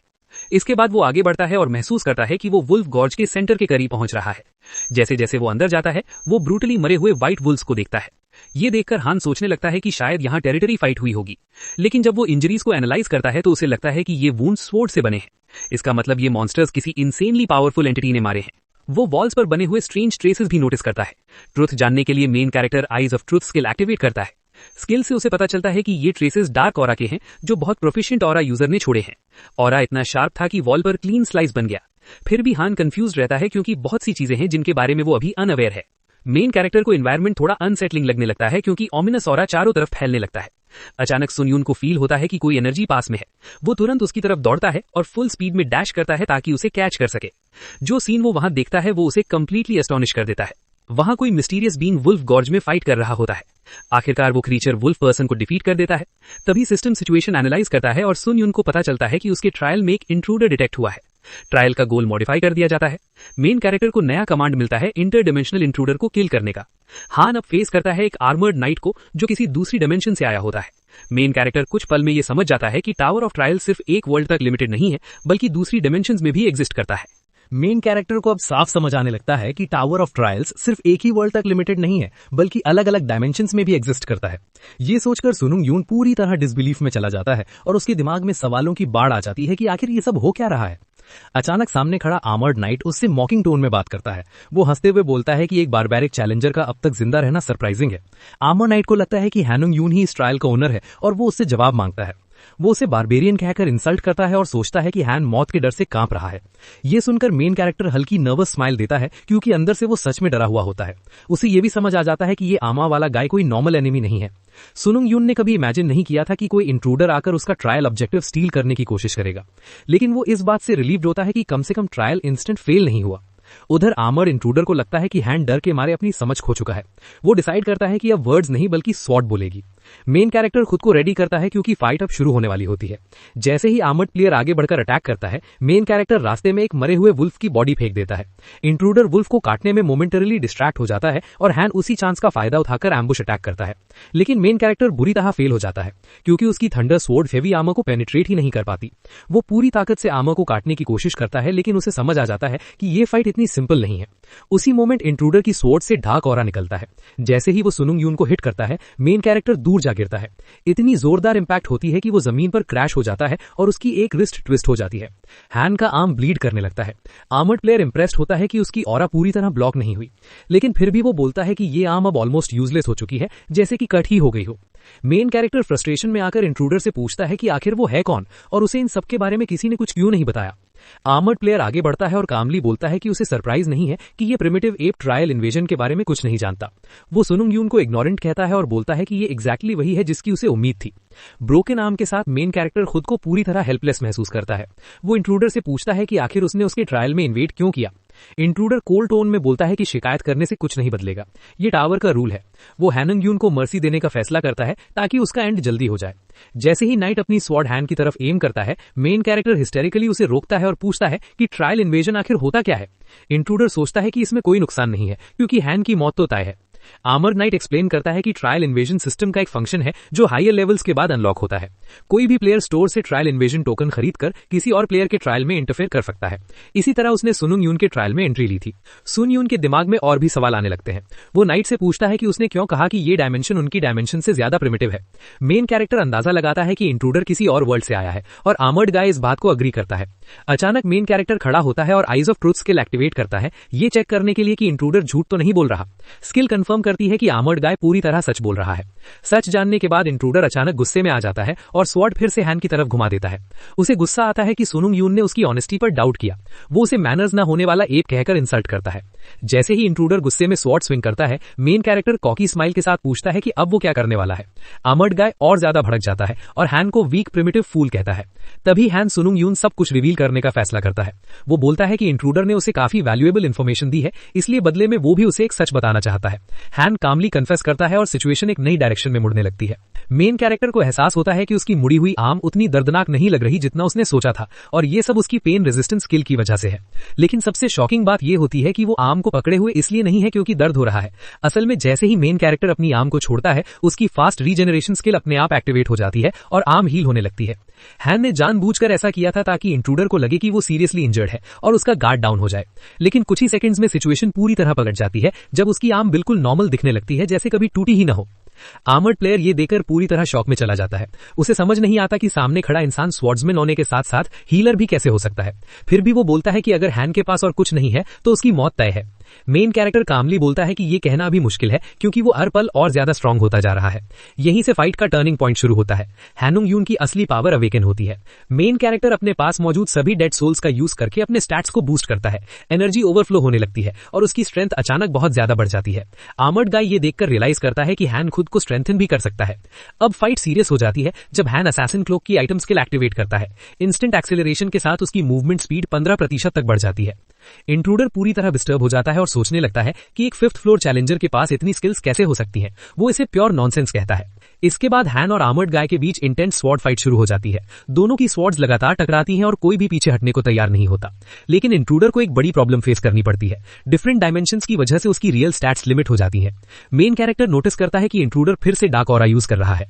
हैन बहुत मुश्किल से स्वॉर्ड स्ट्राइक डॉज करता है। ब्लेड उसके शरीर से सिर्फ 1 इंच दूर से निकल जाती है। इंट्रूडर क्रेजी स्पीड के साथ जोरदार कमबैक करता है। हैन समझ जाता है कि ये dark aura skill high level ability है और अगर लग गई तो सीरियस डैमेज हो सकता है। लेकिन अब हैन के स्टैट्स उससे ज्यादा हो चुके होते हैं, इसलिए वो कॉन्फिडेंट रहता है कि किलिंग ब्लो से बच सकता है। प्रॉब्लम सिर्फ एक ही होती है, वो डैम आर्मर। हैन अंदाजा लगाता है कि ये रेयर आइटम है जिसे वो अपने करंट लेवल पर काट नहीं सकता। इसीलिए मेन कैरेक्टर डिसाइड करता है कि वो थंडर स्वॉर्ड से आर्मर पर लगातार अटैक्स करेगा और धीरे धीरे उसे डैमेज करेगा। अचानक डार्क ऑरा गायब हो जाती है जब हैन स्मार्ट तरीके से स्वॉर्ड और आर्मर को क्लैश करता है, जिससे लाइटनिंग जनरेट होती है। यहीं से असली गेम शुरू होता है। लाइटनिंग आर्मर्ड गाय के आर्मर पर स्ट्राइक करती है। इंट्रूडर दर्द से चिल्ला उठता है।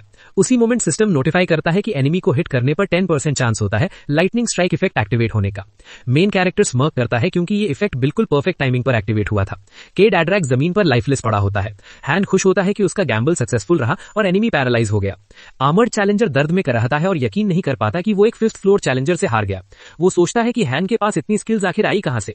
मेन कैरेक्टर आगे बढ़ता है और डिसाइड करता है कि अब फाइट खत्म करनी चाहिए।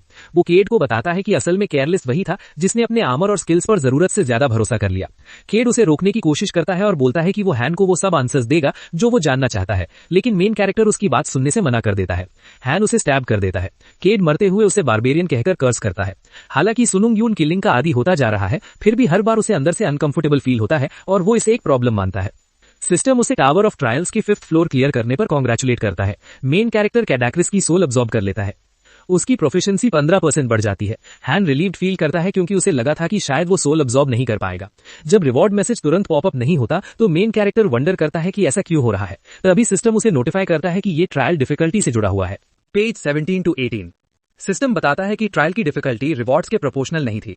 इसी वजह से सारे रिवॉर्ड्स को मॉडिफाई किया गया है। सुनुंग यून को नोटिफाई किया जाता है कि उसे जो स्किल्स मिली हैं उनमें 3 लैसरेशंस शामिल हैं। कंप्लीशन रिवॉर्ड के तौर पर उसे 75,000 पॉइंट्स मिलते हैं और साथ ही एक्स्ट्रा 3500 पॉइंट्स भी दिए जाते हैं। सुन यून की सी रैंक अब अपग्रेड होकर ए रैंक हो जाती है। मेन कैरेक्टर इस बात से काफी खुश होता है क्योंकि अब उसे समझ आ जाता है कि इंट्रूडर नाइट असल में कितना स्ट्रांग था। इसके बाद सिस्टम उसे 6th फ्लोर के लॉबी में एंटर करने की नोटिफिकेशन देता है। सारी इंजरीज और स्टेटस एबनॉर्मेलिटीज रिस्टोर हो जाती हैं।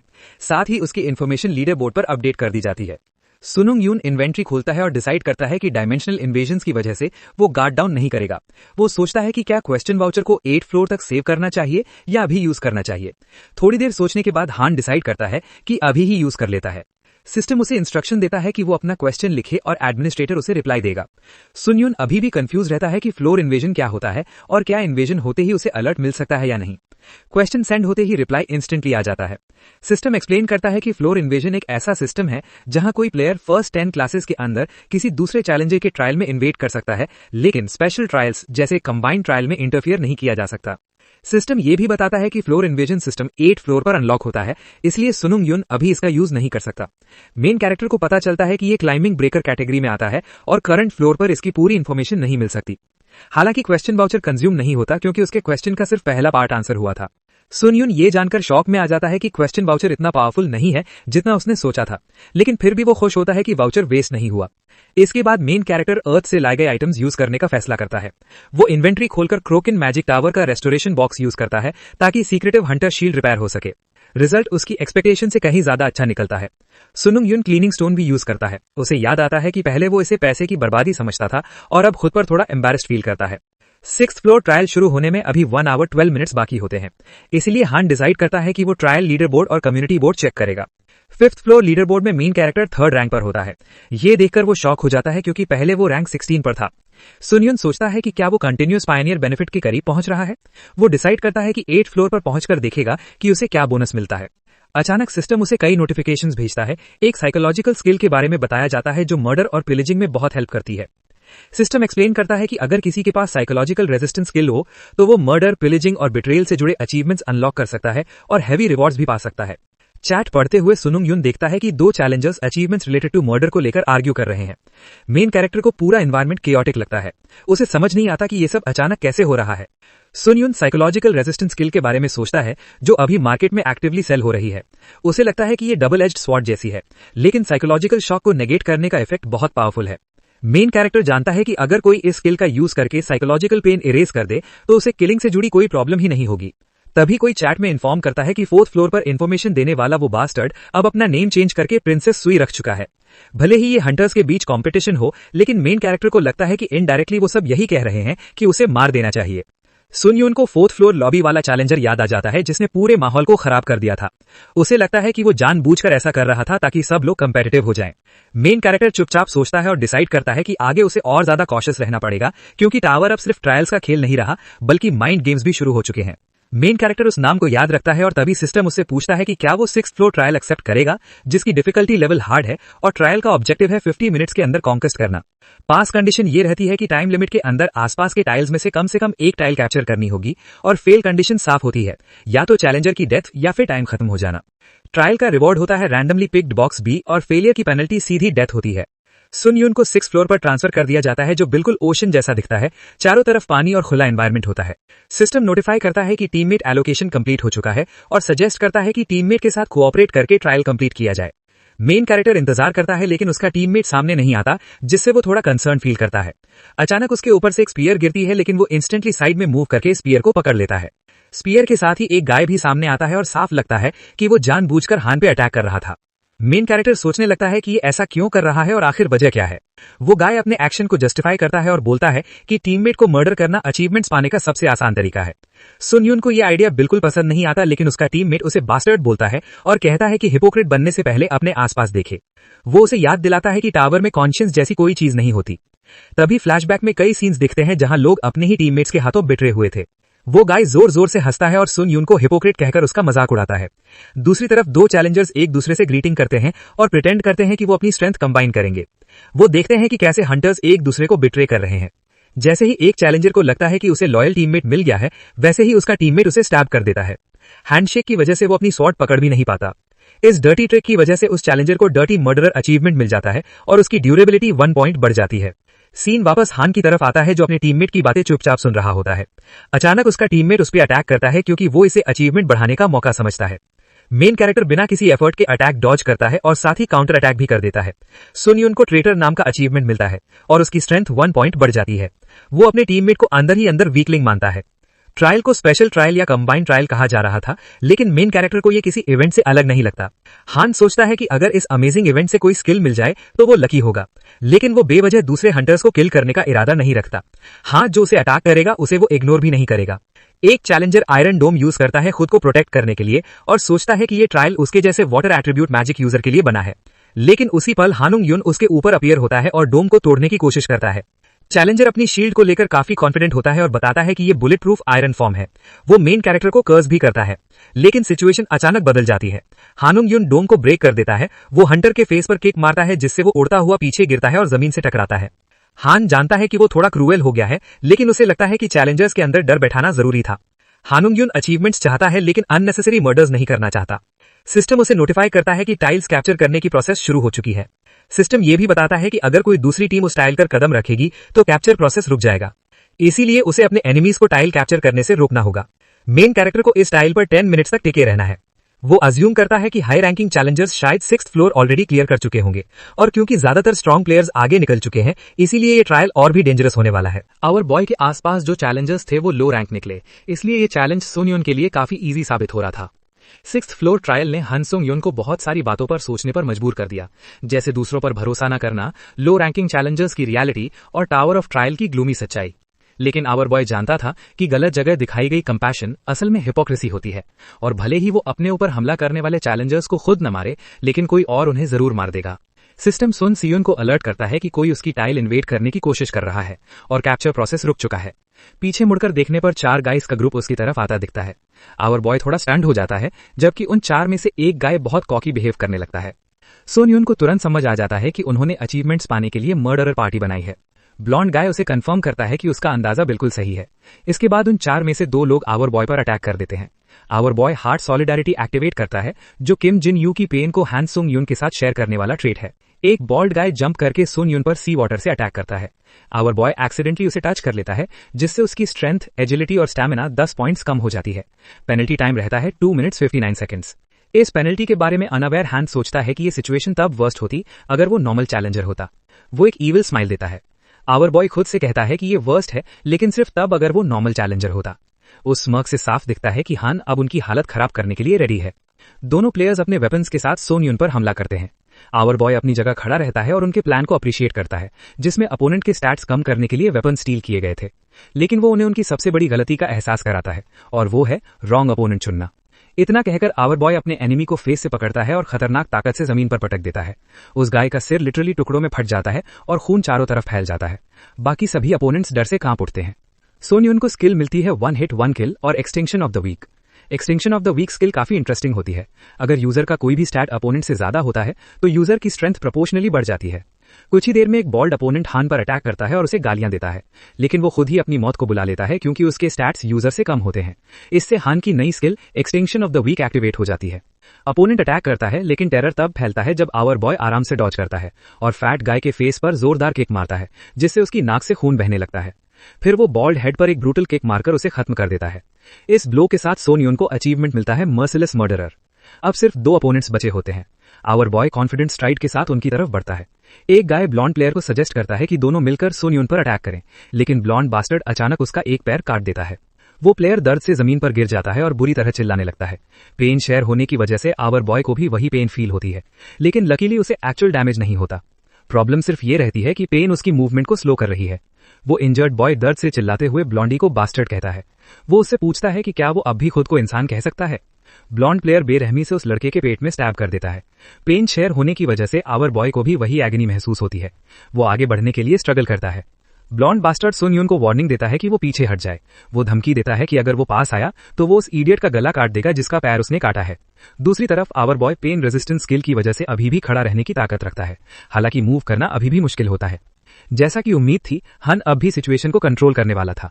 मेन कैरेक्टर के पास अब सिर्फ एक ही रास्ता बचा था, और वो था हार्ट सॉलिडारिटी के साथ बाकी चैलेंजर्स को जल्दी से खत्म करना। उसी पल जब वो ब्लॉन्ड बास्टर्ड देखता है कि मेन कैरेक्टर बिना किसी हिचकिचाहट के उसकी तरफ बढ़ रहा है, तो वो दूसरे प्लेयर का गला काट देता है। तेज दर्द हान के पूरे शरीर में फैल जाता है और उसकी मूवमेंट अचानक रुक जाती है।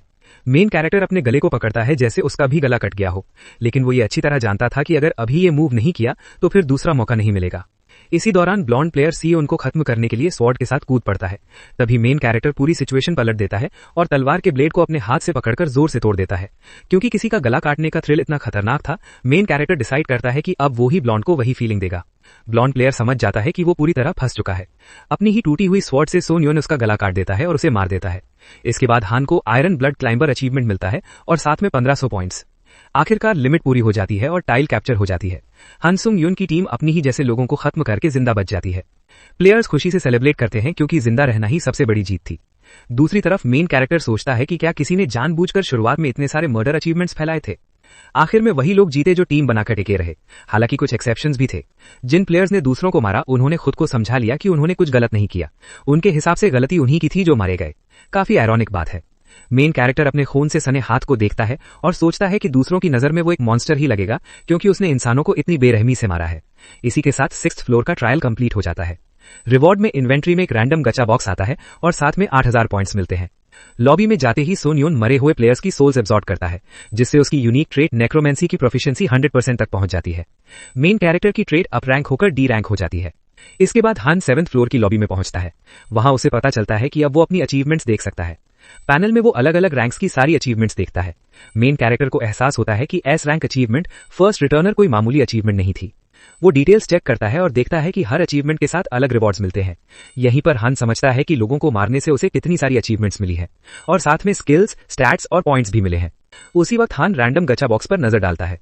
वो सोचता है कि 6th फ्लोर का रिवॉर्ड थोड़ा एम्बिगुअस है। वो ज्यादा उम्मीद नहीं करता क्योंकि उसे लगता है आइटम F से B रैंक के बीच का होगा।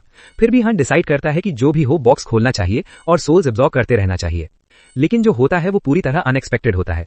बॉक्स से तेज रोशनी निकलती है और एक छोटा सा हरा मॉन्स्टर बाहर कूद पड़ता है। मेन कैरेक्टर हैरान रह जाता है और सोचता है कि क्या उसे इस छोटी चीज को पकड़ना होगा। बिना ज्यादा सोचे हन कैच हंट शुरू करता है। वो उस छोटे हरे मॉन्स्टर के पीछे भागता है। थोड़ी स्ट्रगल के बाद वो उसे पकड़ लेता है, लेकिन वो क्रीचर अपने तेज दांतों से हन के हाथ को काट लेता है। दर्द से मेन कैरेक्टर करहा उठता है और उसकी आंखों में आंसू आ जाते हैं। वो छोटा मॉन्स्टर निंजा डीमन की तरह पीछे पलटता है और स्मर्क करता है। मेन कैरेक्टर को लगता है कि उसने इस पर हल्का हाथ इसलिए रखा क्योंकि ये क्यूट था, लेकिन अब वो डिसाइड करता है कि वो पूरी ताकत लगाएगा। सियोन पागलों की तरह उस छोटे मॉन्स्टर के पीछे दौड़ता है, लेकिन बार बार फेल हो जाता है। आखिरकार मेन कैरेक्टर छलांग लगाता है और एक क्रिटिकल हिट करता है। एक क्रशिंग पंच सीधी उसके ऊपर गिरता है।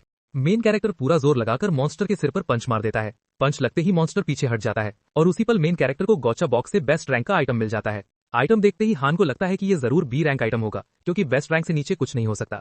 और सच में ऐसा ही निकलता है। ये आइटम रॉट आयरन पेंडेंट निकलता है। पेंडेंट शॉर्ट स्किल के इफेक्ट को 7% तक बढ़ा देता है। इतना ही नहीं, अगर मैजिक पावर यूज की जाए तो इसका एक्सक्लूसिव इफेक्ट एक्टिवेट हो जाता है, जिसे आयरन प्रोटेक्शन कहा जाता है। पेंडेंट अचानक मटेरियलाइज होकर मेन कैरेक्टर के हाथ में आ जाता है और वो उसे ध्यान से चेक करने लगता है। आइटम एक्टिवेट होते ही मेन कैरेक्टर की स्किन में एक अलग प्रॉपर्टी आ जाती है, जिससे वो टोटल फिजिकल डैमेज का 10% अब्सॉर्ब कर सकता है। सुनियन खुद भी ये देखकर हैरान रह जाता है क्योंकि ये इफेक्ट ज्यादातर A रैंक आइटम से भी बेटर है। शॉर्ट स्किल इफेक्ट में इंक्रीज और डैमेज अब्सॉर्ब दोनों एक साथ मिलना बहुत रेयर होता है। सिंपल वर्ड्स में कहें तो ये एक OP आइटम है जिसमें अटैक और डिफेंस दोनों क्वालिटीज मौजूद हैं। मेन कैरेक्टर बहुत खुश हो जाता है क्योंकि उसकी एक्सपेक्टेशन से कहीं ज्यादा अमेजिंग आइटम उसे मिल गया है। उसे लगता है आज किस्मत पूरी तरह उसके साथ है।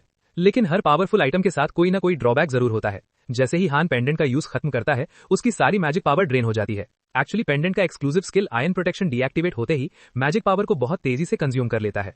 मेन कैरेक्टर तुरंत समझ जाता है कि अगर वो इसे बार बार यूज करेगा तो डेंजर में पड़ सकता है।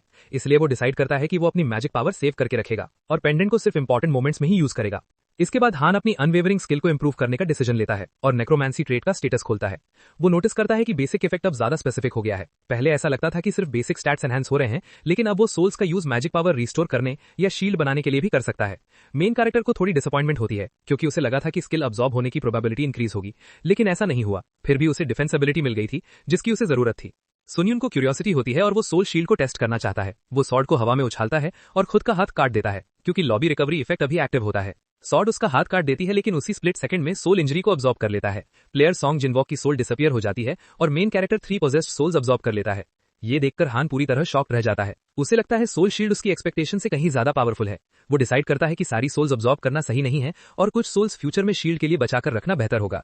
6th ट्रायल का स्कोर बोर्ड ओपन करते ही मेन कैरेक्टर खुद को टॉप रैंक्स में पाता है और आगे आने वाली ट्रायल्स के लिए और भी ज्यादा सीरियस हो जाता है। मेन कैरेक्टर स्कोर बोर्ड देखता है और नोटिस करता है कि वो 4th पोजीशन पर आ गया है। उसे थोड़ा बुरा लगता है क्योंकि वो एक रैंक नीचे गिर गया था, लेकिन फिर उसे याद आता है कि पायनियर बनने के लिए टॉप 50 में होना ही काफी है, रैंक 1 होना जरूरी नहीं है। ये सोचकर उसका मूड थोड़ा बेटर हो जाता है। लॉबी में अब काफी बोर्डम हो रहा होता है। अब वेटिंग टाइम भी रिमूव हो चुका है, इसलिए मेन कैरेक्टर डिसाइड करता है कि वो नेक्स्ट ट्रायल में आगे बढ़ेगा। 7th फ्लोर का ट्रायल स्टार्ट होता है।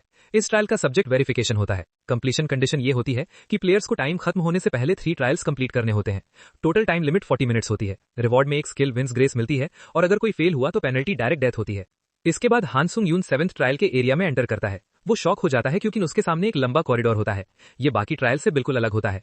कॉरिडोर में चलते हुए हान को इरिटेशन होने लगती है। उसे कुछ भी फील नहीं हो रहा होता, ना डेंजर ना प्रेशर।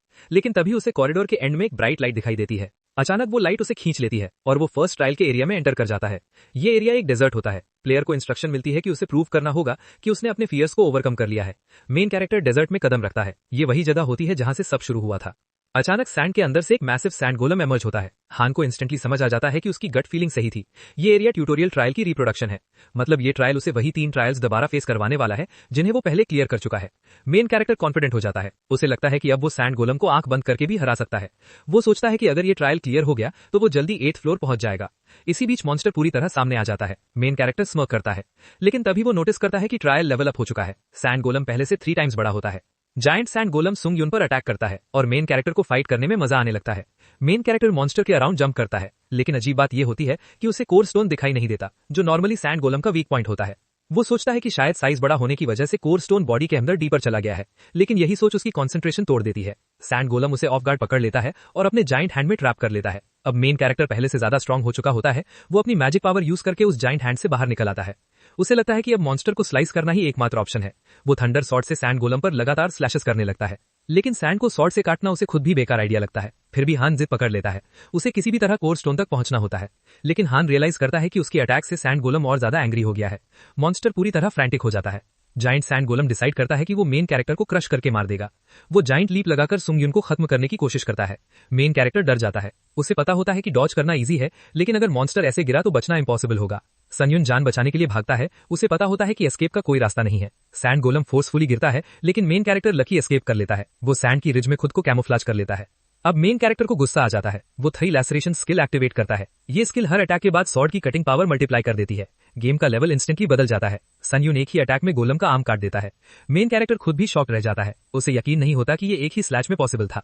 उसे याद आता है कि कैसे वो फ्रस्ट्रेटेड था जब आर्मर्ड प्लेयर ने उसका ट्रायल इन्वेड किया था, लेकिन अब वो थैंकफुल महसूस करता है। अगर नाइट उस फ्लोर पर इन्वेड नहीं करता तो उसे ये आइकॉनिक स्किल कभी नहीं मिलती। हालांकि सैंड गोलम सैंड से अपने पार्ट्स रीजनरेट कर सकता है, लेकिन मेन कैरेक्टर रुकने वाला नहीं होता। वो डिसाइड करता है कि वो लगातार स्लाइस करता रहेगा जब तक कोर स्टोन डिस्ट्रॉय ना हो जाए। धीरे धीरे हान एक कंप्लीट मेनियाक बन जाता है और बिना रुके मॉन्स्टर पर नाइफ से स्लैशेस करता चला जाता है। मॉन्स्टर के आर पार लगातार अटैक करने के बाद मेन कैरेक्टर जोर जोर से सांस लेने लगता है। वो रुक जाता है क्योंकि मॉन्स्टर बार बार रीजनरेट हो रहा होता है। मेन कैरेक्टर इरिटेट हो जाता है क्योंकि इतनी कोशिश के बाद भी उसे कोर स्टोन दिखाई नहीं देता। उसी मोमेंट उसकी आंखें चौड़ी हो जाती हैं। वो देखता है कि सैंड गोलम का साइज 3 गुना कम हो चुका है। मेन कैरेक्टर सोचता है कि ये इतना क्यूट कब हो गया। इतना सुनते ही गोलम भी जैसे शाय हो जाता है, क्योंकि पहली बार किसी ने उसे क्यूट कहा होता है। तभी रिवील होता है कि सैंड गोलम का बॉडी सैंड से बना होता है, लेकिन इस एनवायरनमेंट में वो लगातार सैंड यूज नहीं कर सकता। इसी वजह से उसका साइज इतना छोटा हो गया होता है। सुनयुन के चेहरे पर एक मिस्चीवियस स्माइल आ जाती है। मेन कैरेक्टर गोलम से कहता है कि अब वो भी उसके साथ डाइट फॉलो करे। अब ट्रायल मेन कैरेक्टर के लिए बिल्कुल पीस ऑफ केक बन जाता है। गोलम छोटा हो चुका होता है। हन उस पर बिजली की तरह जंप करता है और सैंड गोलम को टुकड़ों में काट देता है। कुछ ही देर में मेन कैरेक्टर नोटिस करता है कि कोर स्टोन गोलम की बैक पर था। वो रियलाइज करता है कि पहले बॉडी इतनी थिक थी कि कोर तक पहुंचना मुश्किल था। हन अंदाजा लगाता है कि कोर स्टोन ढूंढने में उसे लगभग 10 मिनट्स लग चुके हैं। 7th फ्लोर ट्रायल का टोटल टाइम 40 मिनट्स होता है, इसलिए उसे जल्दी करनी होती है। अचानक सैंड गोलम हन पर पंच फेंकता है, लेकिन मेन कैरेक्टर स्मूथली इवेट कर लेता है। वो सोचता है कि डाइट के बाद ये मॉन्स्टर और फास्ट हो गया है। मेन कैरेक्टर को ये फाइट थोड़ी अम्यूजिंग लगती है। वो कुछ देर और खेलना चाहता है, लेकिन टाइम बहुत कम बचा होता है। हन मॉन्स्टर की बैक में पहुंचता है और स्वॉर्ड से कोर स्टोन को पियर्स कर देता है। कोर स्टोन टूटकर पीसेस में बिखर जाता है। इसके साथ ही प्लेयर हन सुंग यून प्रूव कर देता है कि उसने अपने फियर को ओवरकम कर लिया है। फर्स्ट ट्रायल इंस्टेंटली एंड हो जाता है। फर्स्ट ट्रायल खत्म होते ही मेन कैरेक्टर को पोर्टल खींच लेता है। उसे सैंड गोलम की स्पिरिट लेने का मौका तक नहीं मिलता। हन ट्राई करता है, लेकिन वो डेड गोलम की सोल अब्सॉर्ब नहीं कर पाता।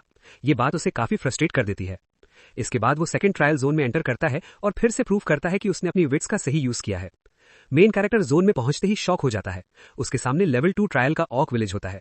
अब उसे पूरा यकीन हो जाता है कि ये प्रीवियस ट्रायल्स की रिक्रिएशन है। ऑर्क विलेज पूरी तरह फ्लेम्स में घिरा होता है। मेन कैरेक्टर ऑर्क हंटर्स को नोटिस करता है। सुनयुन अंदाजा लगाता है कि ये वही हाल है जो सेटलमेंट जलाने के बाद हुआ होगा।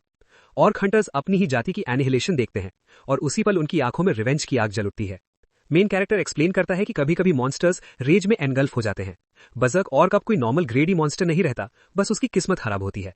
बजर्क ऑर्क हंटर्स रिटेलिएशन के लिए डैश करते हैं और हन सुंग यून को पीसेस में फाड़ देना चाहते हैं। वहीं दूसरी तरफ हन कोल्ड टोन में कहता है कि इन फिल्दी मॉन्स्टर्स को दुख महसूस करने का कोई हक नहीं, कम से कम तब नहीं जब वो यहां मौजूद हैं। इसके बाद main character instant acceleration skill activate करता है और अल्टीमेट ट्रायड भी यूज करता है। वन साइडेड मैसेकर शुरू हो जाता है। मेन कैरेक्टर बर्ज़र्क ऑर्क हंटर्स को बेरहमी से काटता चला जाता है। जब वो लास्ट मॉन्स्टर को फिनिश करने के लिए आगे बढ़ता है तो वो ऑर्क अचानक उसके सामने नील कर देता है। ऐसा लगता है कि वो अपनी लाइफ की भीख मांग रहा है। हन आगे बढ़ता है क्योंकि वो समझ जाता है कि ऑर्क क्या फील कर रहा है। मेन कैरेक्टर को फेमिलियरिटी महसूस होती है। वो हेल्पलेस ऑर्क जिसकी पूरी फैमिली उसके सामने स्लॉटर हो चुकी होती है और अब वो पावरलेस होता है। ये समझते ही बर्ज़र्क ऑर्क अचानक फ्रेंजी में अटैक कर देता है। मेन कैरेक्टर कामली एवेट करता है और स्मूथ मूवमेंट में मॉन्स्टर का हेड अलग कर देता है। हंटर के डेड स्पिरिट्स अब्सॉर्ब होते ही मेन कैरेक्टर की स्किल प्रोफिशिएंसी 6% बढ़ जाती है। Skill Hunter style dagger finally 100% proficiency reach कर लेती है। इसके साथ ही ये स्किल रैंक डी में मूव हो जाती है। सेम चीज इंस्टेंट एक्सेलरेशन स्किल के साथ भी होती है। कुछ मोमेंट्स बाद main character third trial zone में एंटर करता है। ये ट्रायल इस बात को प्रूव करने के लिए होता है कि उसने सारी हेजिटेशन पीछे छोड़ दी है। हन भारी सांस लेते हुए सोचता है कि ये लेवल उसे एक पल भी आराम नहीं करने दे रहा, लेकिन इस बार ट्रायल जोन उसे पूरी तरह कंफ्यूज कर देता है। ये जोन ट्रायल 6 की ऑक्यूपेशन वाली जगह निकलती है। मेन कैरेक्टर सोचता है कि पहले 2 ट्रायल्स प्रीवियस ट्रायल्स की रिक्रिएशन थे, इसलिए उसे लगा था कि थर्ड ट्रायल भी वैसा ही होगा, लेकिन लेआउट थोड़ा डिफरेंट होता है। सेकंड ट्रायल में विट्स का यूज भी नहीं हुआ था, इसलिए मेन कैरेक्टर खुद को इडियट फील करता है टावर से कॉमन सेंस एक्सपेक्ट करने के लिए। इसके बाद वो इन्वेंट्री ओपन करता है और पोशन ऑफ लाइफ ड्रिंक करता है, जिससे उसकी स्टैमिना और मैजिक पावर 20% रिकवर हो जाती है। पोशन को गल्प कर लेने के बाद मेन कैरेक्टर सुनयुन उसे कैजुअली पानी में फेंक देता है। वो सोचता है कि वैसे भी इस टावर में पोल्यूशन की किसी को परवाह नहीं, लेकिन जैसे ही हन रॉक्स के ऊपर जंप करता है, पानी अचानक वायलेंट तरीके से उछलने लगता है, जिससे मेन कैरेक्टर वहीं रुक जाता है। मेन कैरेक्टर शॉक्ड रह जाता है। इतनी बड़ी रिएक्शन सिर्फ लिटरिंग की वजह से? अब वो पूरी तरह अनॉयड हो चुका होता है और इंस्टेंटली इंस्टेंट एक्सेलरेशन एक्टिवेट कर देता है। वो क्रेजी स्पीड से दौड़ने लगता है। रन करते हुए हन सोचता है कि पहले 2 रिक्रिएशंस एक्चुअल ट्रायल्स के सेम रूल्स फॉलो कर रहे थे। इसका मतलब ये थर्ड ट्रायल क्लियर करने के लिए उसे रेड ऑक्यूपेशन टाइल ढूंढनी होगी। तब तक मेन कैरेक्टर डिसाइड करता है कि उसे बस पानी से बचते रहना है। अब जब वो वेव से भी तेज है तो उसे लगता है कि पानी उसे पकड़ नहीं पाएगा, लेकिन ओवर कॉन्फिडेंस हमेशा नुकसान करता है। पानी अचानक गड़गड़ाता है और उसी टाइल से बर्स्ट हो जाता है जिस पर सुनयुन खड़ा होता है। मेन कैरेक्टर बैलेंस खो देता है और स्टंबल कर जाता है। तभी सिस्टम मटीरियलाइज होता है और नोटिफाई करता है कि मेन कैरेक्टर वाटर ट्रायल से हिट हो चुका है। हन सुन युन इस टाइम अलर्ट हो जाता है क्योंकि पानी लगते ही उसके सारे स्टैट्स डिक्रीज हो जाते हैं। एक बार फिर वो खुद को ब्लेम करता है क्योंकि उसने अज्यूम किया था कि टाइल्स पहले जैसे ऑर्डर में ही उठेंगी। मेन कैरेक्टर खुद को याद दिलाता है कि टावर कॉमन सेंस फॉलो नहीं करता। यही सोचते ही हन खुद को संभाल लेता है। इंस्टेंट एक्सेलरेशन यूज करते हुए वो फ्लोटिंग टाइल्स पर इनक्रेडिबल जंप्स लगाने लगता है जो पानी के स्प्लैशेस के बीच होवर कर रही होती है, क्योंकि अगर मेन कैरेक्टर यहां फेल हुआ तो उसकी डेथ श्योर है। कुछ देर बाद मेन कैरेक्टर डिस्टेंस पर रेड ऑक्यूपेशन टाइल देख लेता है। उसे रिलीफ महसूस होता है और वो सोचता है कि जैसे ही वो इस टाइल पर जंप करेगा ट्रायल एंड हो जाएगा, लेकिन उसकी खुशी ज्यादा देर नहीं टिकती। पानी का एक बड़ा स्प्लैश उसका रास्ता ब्लॉक कर देता है और हन पूरी तरह कन्विंस हो जाता है कि ये वाटर ट्रायल उसे मारने पर तुला हुआ है। इतनी हर्डल्स के बावजूद मेन कैरेक्टर अपने स्टेप्स मेंटेन रखता है और जैसे ही वो ऑलमोस्ट रेड टाइल तक पहुंचने वाला होता है, अचानक पीछे से पानी का जोरदार स्प्लैश उस पर आकर टकराता है। वो कंप्लीटली ऑफ गार्ड पकड़ा जाता है और इंस्टेंट ड्रेंच्ड हो जाता है। हन का ट्रायल क्लियर करने का प्लान पूरी तरह रूइन हो जाता है। उसी मोमेंट रॉट आयन पेंडेंट का यूनिक इफेक्ट एक्टिवेट हो जाता है। ब्लेसिंग ऑफ आयन यूजर को 10% डैमेज अब्सॉर्ब करने देता है। पेंडेंट से डार्क ऑरा मटेरियलाइज होती है और ऐसा लगता है कि उसे जो डैमेज लगा था वो किसी डेड स्पिरिट ने अब्सॉर्ब कर लिया है। यही डेड ऑक्स की स्पिरिट्स यूज हो जाती हैं जो सुन से को बचा लेती है। मेन कैरेक्टर साफ देखता है कि सोल्स उसे प्रोटेक्ट कर रही हैं। वो फील करता है कि पानी का फोर्स उसे लगा जरूर, लेकिन प्रोटेक्टिव शील्ड ने शॉक को अब्सॉर्ब कर लिया डैमेज होने से पहले ही। हान इस चांस को मिस नहीं करता। वो लीप करता है, खुद को वाटर टॉरेंट से रिलीज करता है और पूरी स्पीड से रेड टाइल की तरफ दौड़ता है। लेकिन बैड लक की स्ट्रीक यहीं खत्म नहीं होती। इंस्टेंट एक्सेलरेशन स्किल टाइम खत्म होने के कारण डीएक्टिवेट हो जाती है, जिससे हन की स्पीड सडनली स्लो हो जाती है। मेन कैरेक्टर बुरी तरह स्क्रूड हो जाता है क्योंकि अब उसके सामने डेंजर और भी बढ़ चुका होता है। मेन कैरेक्टर की सारी मैजिक एनर्जी ऑलमोस्ट ड्रेन हो चुकी होती है। उसे साफ समझ आ जाता है कि अगर स्पीडिंग स्किल डीएक्टिवेट हो गई तो वो पूरी तरह खत्म हो जाएगा। उसी मोमेंट सुनंग योन बिना देर किए एक ऑर्क की सोल एब्सॉर्ब कर लेता है। सोल एब्सॉर्ब होते ही उसकी मैजिक एनर्जी इंस्टेंटली रिप्लेनिश हो जाती है। मेन कैरेक्टर फील करता है कि उसकी स्ट्रेंथ वापस आ रही है। वो रेड टाइल की तरफ जंप करता है। अब वो टाइल बस 1 इंच दूर होती है, लेकिन फेट ने कुछ और ही डिसाइड किया होता है। अचानक एक मैसिव वाटर टॉरेंट नीचे से कैस्केड करता है। इस बार मेन कैरेक्टर पीछे नहीं हटता। वो पूरी तरह फेड अप हो चुका होता है और गुस्से में पानी को ही स्लैश कर देता है। स्लैश करते ही वो लीप लेता है और पानी की धारा को पार करने की कोशिश करता है, लेकिन जंप के बजाय वो हवा में ऊपर की तरफ उछल जाता है, सीधे रेड टाइल के ऊपर। मेन कैरेक्टर पूरी ताकत से चिल्लाता है क्योंकि उसे एक टेरिफाइंग फॉल फील होता है। वो रेड टाइल पर आकर जोर से गिरता है, लेकिन सोल शील्ड की वजह से उसकी जान बच जाती है। मेन कैरेक्टर पानी की धारा को डेडली स्टेयर देता है क्योंकि वो ऑलमोस्ट मर ही गया था। आखिरकार ये हेल जैसा ट्रायल खत्म हो जाता है और main character third trial complete कर लेता है। लेकिन लगता है पानी को उससे पर्सनल इशू था, क्योंकि जाते जाते वो उस पर एक आखिरी स्प्लैश मारता है और उसे पूरी तरह भिगो देता है। सुन यून अब सब कुछ से तंग आ चुका होता है। वो इस रिडिकुलस ट्रायल को कर्स करता है, क्योंकि ये रात तक उसे परेशान करता रहा। इसके साथ ही main character 7th floor trial complete कर लेता है और उसे विंड्स ऑफ ग्रे स्किल मिलती है। साथ ही 15,000 पॉइंट्स भी मिलते हैं। लॉबी की तरफ बढ़ते हुए हैंड डिसअपॉइंटेड फील करता है। वो सोचता है कि ये ट्रायल टोटल फेलियर था। उसके हिसाब से वो अभी नेक्स्ट ट्रायल के लिए रेडी नहीं है और इस बात की भी कोई गारंटी नहीं कि आगे भी उसकी लक साथ दे। अचानक सीलिंग से रंबलिंग साउंड आती है जो हैन के थॉट्स इंटरप्ट कर देती है। सिस्टम अनाउंस करता है कि 7th फ्लोर ट्रायल क्लियर करने वाले प्लेयर्स की नंबर 1000 से ज्यादा हो चुकी है। इस वजह से 8th फ्लोर के लिए सिस्टम एक्सपेंशन स्टार्ट होती है। इसके साथ ही स्किल स्टोर अनलॉक कर दी जाती है। ट्रायल ब्रांचिंग चॉइसेस एनेबल हो जाती हैं। परमानेंट रिटर्न ऑप्शन भी अनलॉक हो जाता है। इसका मतलब ये होता है कि सुन यून अब स्किल स्टोर एक्सेस कर सकता है और परमानेंटली अर्थ वापस भी जा सकता है। मेन कैरेक्टर काफी टाइम से इन ऑप्शंस का वेट कर रहा होता है, लेकिन सबसे बड़ी रिलीफ उसे तब मिलती है जब सिस्टम नोटिफाई करता है कि वो सभी प्रीवियस लेवल्स में पायनियर सिलेक्ट हुआ है। इस वजह से वो बोनस के रूप में एक हेलो चूज कर सकता है। कम से कम उसके साथ कुछ अच्छा तो हुआ, ऐसा मेन कैरेक्टर सोचता है। सिस्टम एक्सप्लेन करता है कि हेलो एक स्पेशल पर्क है जो सिर्फ उन प्लेयर्स को मिलता है जो हर प्रीवियस लेवल में पायनियर रहे हो। इसके अलावा हैंड को बताया जाता है कि हर हेलो प्लेयर की इन्नेट ट्रेट या स्किल्स को इफेक्ट करता है, इसलिए प्लेयर्स को केयरफुली चूज करने की इंस्ट्रक्शन दी जाती है। ये सुनकर मेन कैरेक्टर रियलाइज करता है कि हेलो चूज करना कितना क्रूशियल डिसीजन है, क्योंकि टावर ऑफ ट्रायल्स ने पहले कभी उसे इतनी सीरियस एडवाइस नहीं दी थी। थोड़ी देर बाद सुन यून को 3 हेलोज ऑफर किए जाते हैं, रूलर, हंटर और मंक। वो उनके डिस्क्रिप्शंस पढ़ना शुरू करता है। रूलर हेलो उसे सबसे सूटेबल लगता है क्योंकि वो डायरेक्टली यूजर की इन्नेट ट्रेट से लिंक्ड होता है और पोटेंशियल को मैसिवली एनहांस करता है। टावर ऑफ ट्रायल्स भी क्लियरली बता रही होती है कि ये हेलो मेन कैरेक्टर के लिए सबसे सूटेबल है। फिर भी क्यूरियोसिटी में हैन बाकी 2 हेलोज भी चेक करता है। हंटर हेलो भी बुरा नहीं लगता क्योंकि वो स्किल्स और स्टैट्स को इंक्रीज करता है और ग्रोथ स्पीड को काफी एक्सेलरेट करता है। लेकिन मंक हेलो उसे बिल्कुल यूजलेस लगता है, इसलिए हैन रिस्पेक्टफुली उसे स्किप कर देता है। अब मेन कैरेक्टर के पास चॉइस बचती है, रूलर या हंटर, लेकिन लगता है डिसीजन वो पहले ही ले चुका होता है। वो रूलर हेलो चूज करता है जो हेलो के यूनिक इफेक्ट के बेस पे उसकी इन्नेट ट्रेट को इवॉल्व करता है। ऑप्शंस प्लेयर की करंट एबिलिटीज पर बेस्ड होते हैं। उनमें से एक समनर ऑप्शन होता है जो एब्जॉर्ब डेड स्पिरिट्स को एक्सपैंड करने देता है और पावरफुल अनडेड रेस करने की एबिलिटी देता है। वॉरियर्स के बाद 2 और ऑप्शंस होते हैं, स्वॉर्ड मेज और आर्टिजन। मेन कैरेक्टर बिना ज्यादा सोचे समनर चूज कर लेता है क्योंकि ये उसे सबसे ज्यादा सूट करता है। ये ऑप्शन उसकी इन्नेट ट्रेट नेक्रोमैंसी में ऐड हो जाता है। इसके बाद एक यूनिक पावर क्रिएट होती है जिसका नाम स्किल सिंथेसिस होता है। एक नया स्टेटस विंडो सुन यून के सामने मटेरियलाइज होता है। आखिरकार मेन कैरेक्टर को हेलो मिल चुका होता है।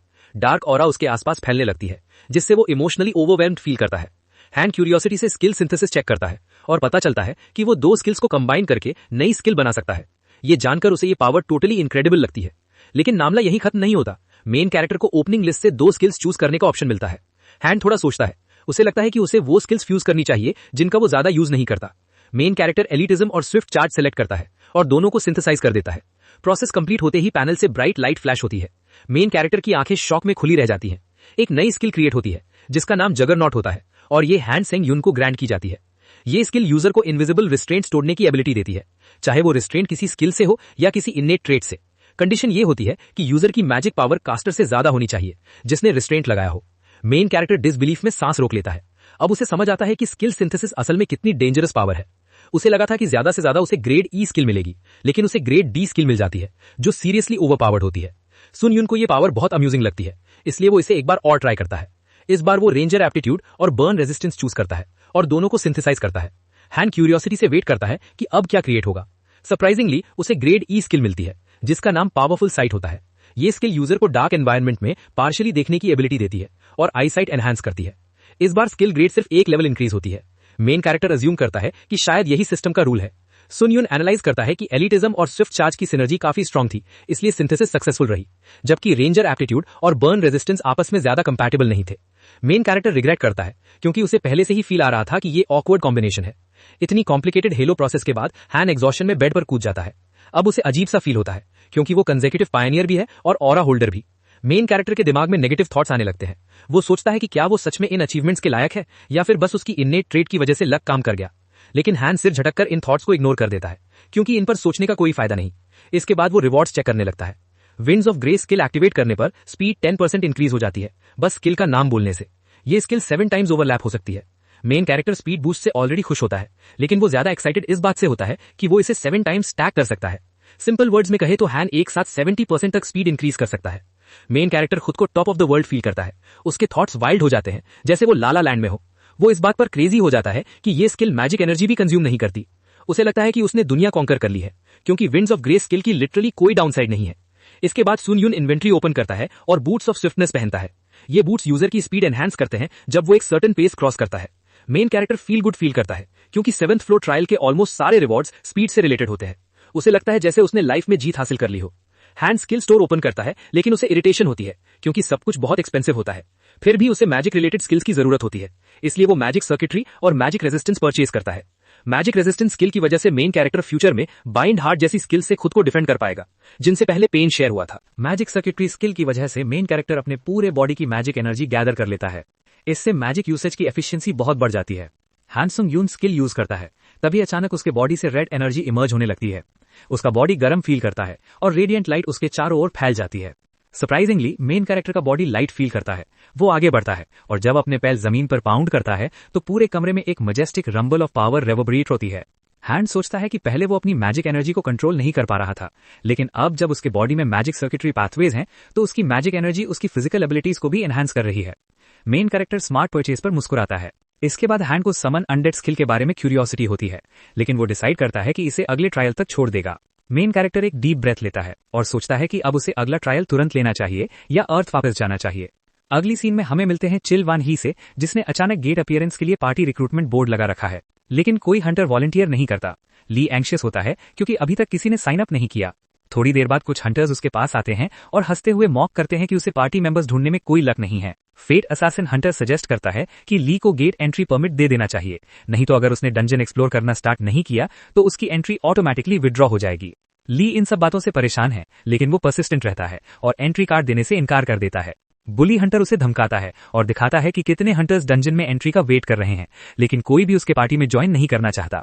बुली हंटर ली को रियलिटी चेक देता है, कहता है कि वो ग्रेड ई है, इसलिए कोई भी लो लेवल प्लेयर उसके साथ पार्टी नहीं बनाएगा। बाकी हंटर्स भी उस बच्चे को मॉक करते हैं और कहते हैं कि ये सच में पंच इन द गट है, और बुली हंटर की बात से अग्री करते हैं। अचानक कोई पूछता है कि क्या वो अभी भी पार्टी मेंबर्स ढूंढ रहा है। ये वही व्यक्ति होता है, मेन कैरेक्टर हान सुंग यून, एक C grade hunter. Main character Lee से पूछता है कि क्या वो क्वालिफाइड है ज्वाइन करने के लिए, और ली खुशी से नॉट करता है। इस बीच फैट हंटर को हैन की सडन इंटरफेरेंस पसंद नहीं आती। वो उसके शोल्डर को ग्रैब करता है और पूछता है कि क्या वो लाइन कट कर रहा है, लेकिन मेन कैरेक्टर स्मर्क करता है और सीधे बुली हंटर को कह देता है कि अगर कोई प्रॉब्लम है तो वो मिस्टर चिल वान ली के पार्टी में ज्वाइन कर सकता है। हंटर गुस्सा हो जाता है और हैन को वॉर्न करता है कि वो ऐसे बात नहीं कर सकता, लेकिन मेन कैरेक्टर डेडली स्टेयर देता है और उसे धमकी देता है कि अपना हाथ शोल्डर से हटा ले, नहीं तो तोड़ देगा। तभी main character dark aura emit करता है जो फैट हंटर को डराती है। ऑरा उसके स्पाइन में शडर्स भेजती है और फैट हंटर सोचता है कि ये ऑरा सच में क्या है।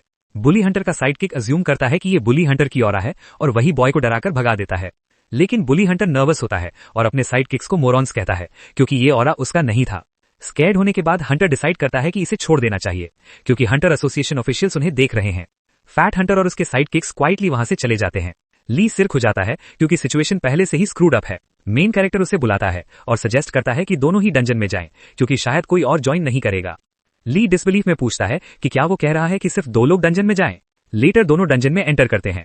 चिलवान ली अलर्ट होता है और चारों तरफ ग्लांस करता है, लेकिन मेन कैरेक्टर उसे कहता है कि इतना नर्वस मत हो, वो most monsters up to grade D को खुद हैंडल कर लेगा। ली सरप्राइज होता है और याद करता है सन यून की बात कि ये उसके लिए डंजन में फर्स्ट टाइम है। मेन कैरेक्टर झूठ नहीं बोलता, वो सच में सोचता है कि शायद टावर ऑफ ट्रायल्स पहले किसी को इतनी गाइडेंस नहीं देता। टेक्निकली ये डंजन नहीं है। हंटर ली थोड़ा एंग्शियस फील करता है और रूडनेस अवॉइड करने के लिए सन यून को बताता है कि डंजन एक्सप्लोर करना मतलब अपनी जान जोखिम में डालना है। ली मेन कैरेक्टर को कुछ इंपॉर्टेंट बताता है। उससे पहले कि दोनों आगे जाएं, ली एक्सप्लेन करता है कि ग्रेड ई और ग्रेड सी हंटर्स में फर्क होता है। वो कहता है कि लोग सोचते हैं कि लो ग्रेड हंटर्स कमजोर होते हैं, इसलिए उनकी मोर्टेलिटी रेट कम है ग्रेड सी हंटर्स की तुलना में, लेकिन रियलिटी ये है कि ग्रेड सी हंटर्स की मोर्टेलिटी रेट एक्चुअली ज्यादा होती है। ग्रेड ई हंटर्स अपने वीकनेस से अवेयर रहते हैं, इसलिए वो ज्यादा कॉशियस रहते हैं, लेकिन ग्रेड सी हंटर्स में स्काई हाई कॉन्फिडेंस होता है और यही उनके फेटल मिस्टेक्स की वजह बनता है। ली वॉर्न करता है कि डंजन ज्यादा डेंजरस है जितना सन यून सोच रहा है, और ऑनेस्टली सन यून का कॉन्फिडेंस उसे और वरिड बना रहा है। मेन कैरेक्टर समझता है कि ली क्यों वरी कर रहा है, लेकिन हंटर ली लीडर का रोल लेता है। हालांकि वो लो ग्रेड हंटर है, लेकिन एक्सपीरियंस काफी है।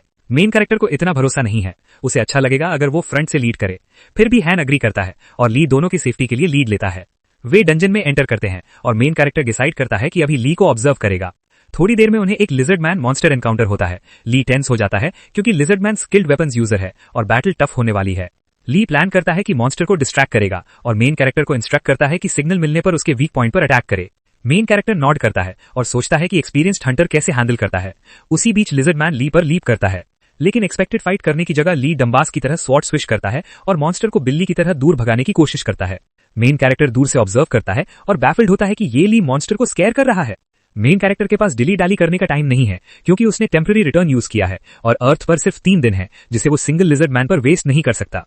तभी Han Sung-yun एक्शन में आता है और ली की मदद करता है। ली बोलता है कि अगर वो चार्ज करेगा तो हर्ट होगा। Main character instant acceleration use करता है और रॉकेट की तरह जूम करता है। तुरंत ही लिजर्ड मैन को स्लाइस करता है जिससे ब्लड स्प्लैटर होती है। ली स्लैक जॉड हो जाता है और मेन कैरेक्टर इनक्रेडिबली पोज करता है। सोचता है कि उसने हेल्प किया क्योंकि जल्दी में था और ली होपफुली समझ जाएगा। फाइट देखने के बाद ली नॉड करता है, उसको कोई प्रॉब्लम नहीं है। मेन कैरेक्टर सजेशन देता है और ली तुरंत नॉड करता है जैसे Han बॉस हो। उसके बाद मेन कैरेक्टर लीड लेता है और अचानक बहुत सारे लिजर्ड मैन इमर्ज होते हैं। मेन कैरेक्टर ब्रेथ टेकिंगली उन्हें स्लैश करता है और आसानी से उनको स्टैब करके मार देता है। ली स्पीचलेस हो जाता है और सोचता है कि ये वन साइडेड मसाकर है। उसको भरोसा नहीं होता कि जो देख रहा है वो सच है और सोचता है कि शायद ये हंटर इंडस्ट्री शेक कर देगा। Meanwhile main character dead monster से क्रिस्टल्स निकालता है। ये मैजिक क्रिस्टल्स होते हैं जो मेटलर्जी या एल्केमी में यूज हो सकते हैं। Han बहुत सारे क्रिस्टल्स निकालता है और ली के बैकपैक में स्टोर करता है। चिलवाइन ली अपोलोजाइज करता है और कहता है कि वो बस कैरी करने से ज्यादा हेल्प नहीं कर पाया।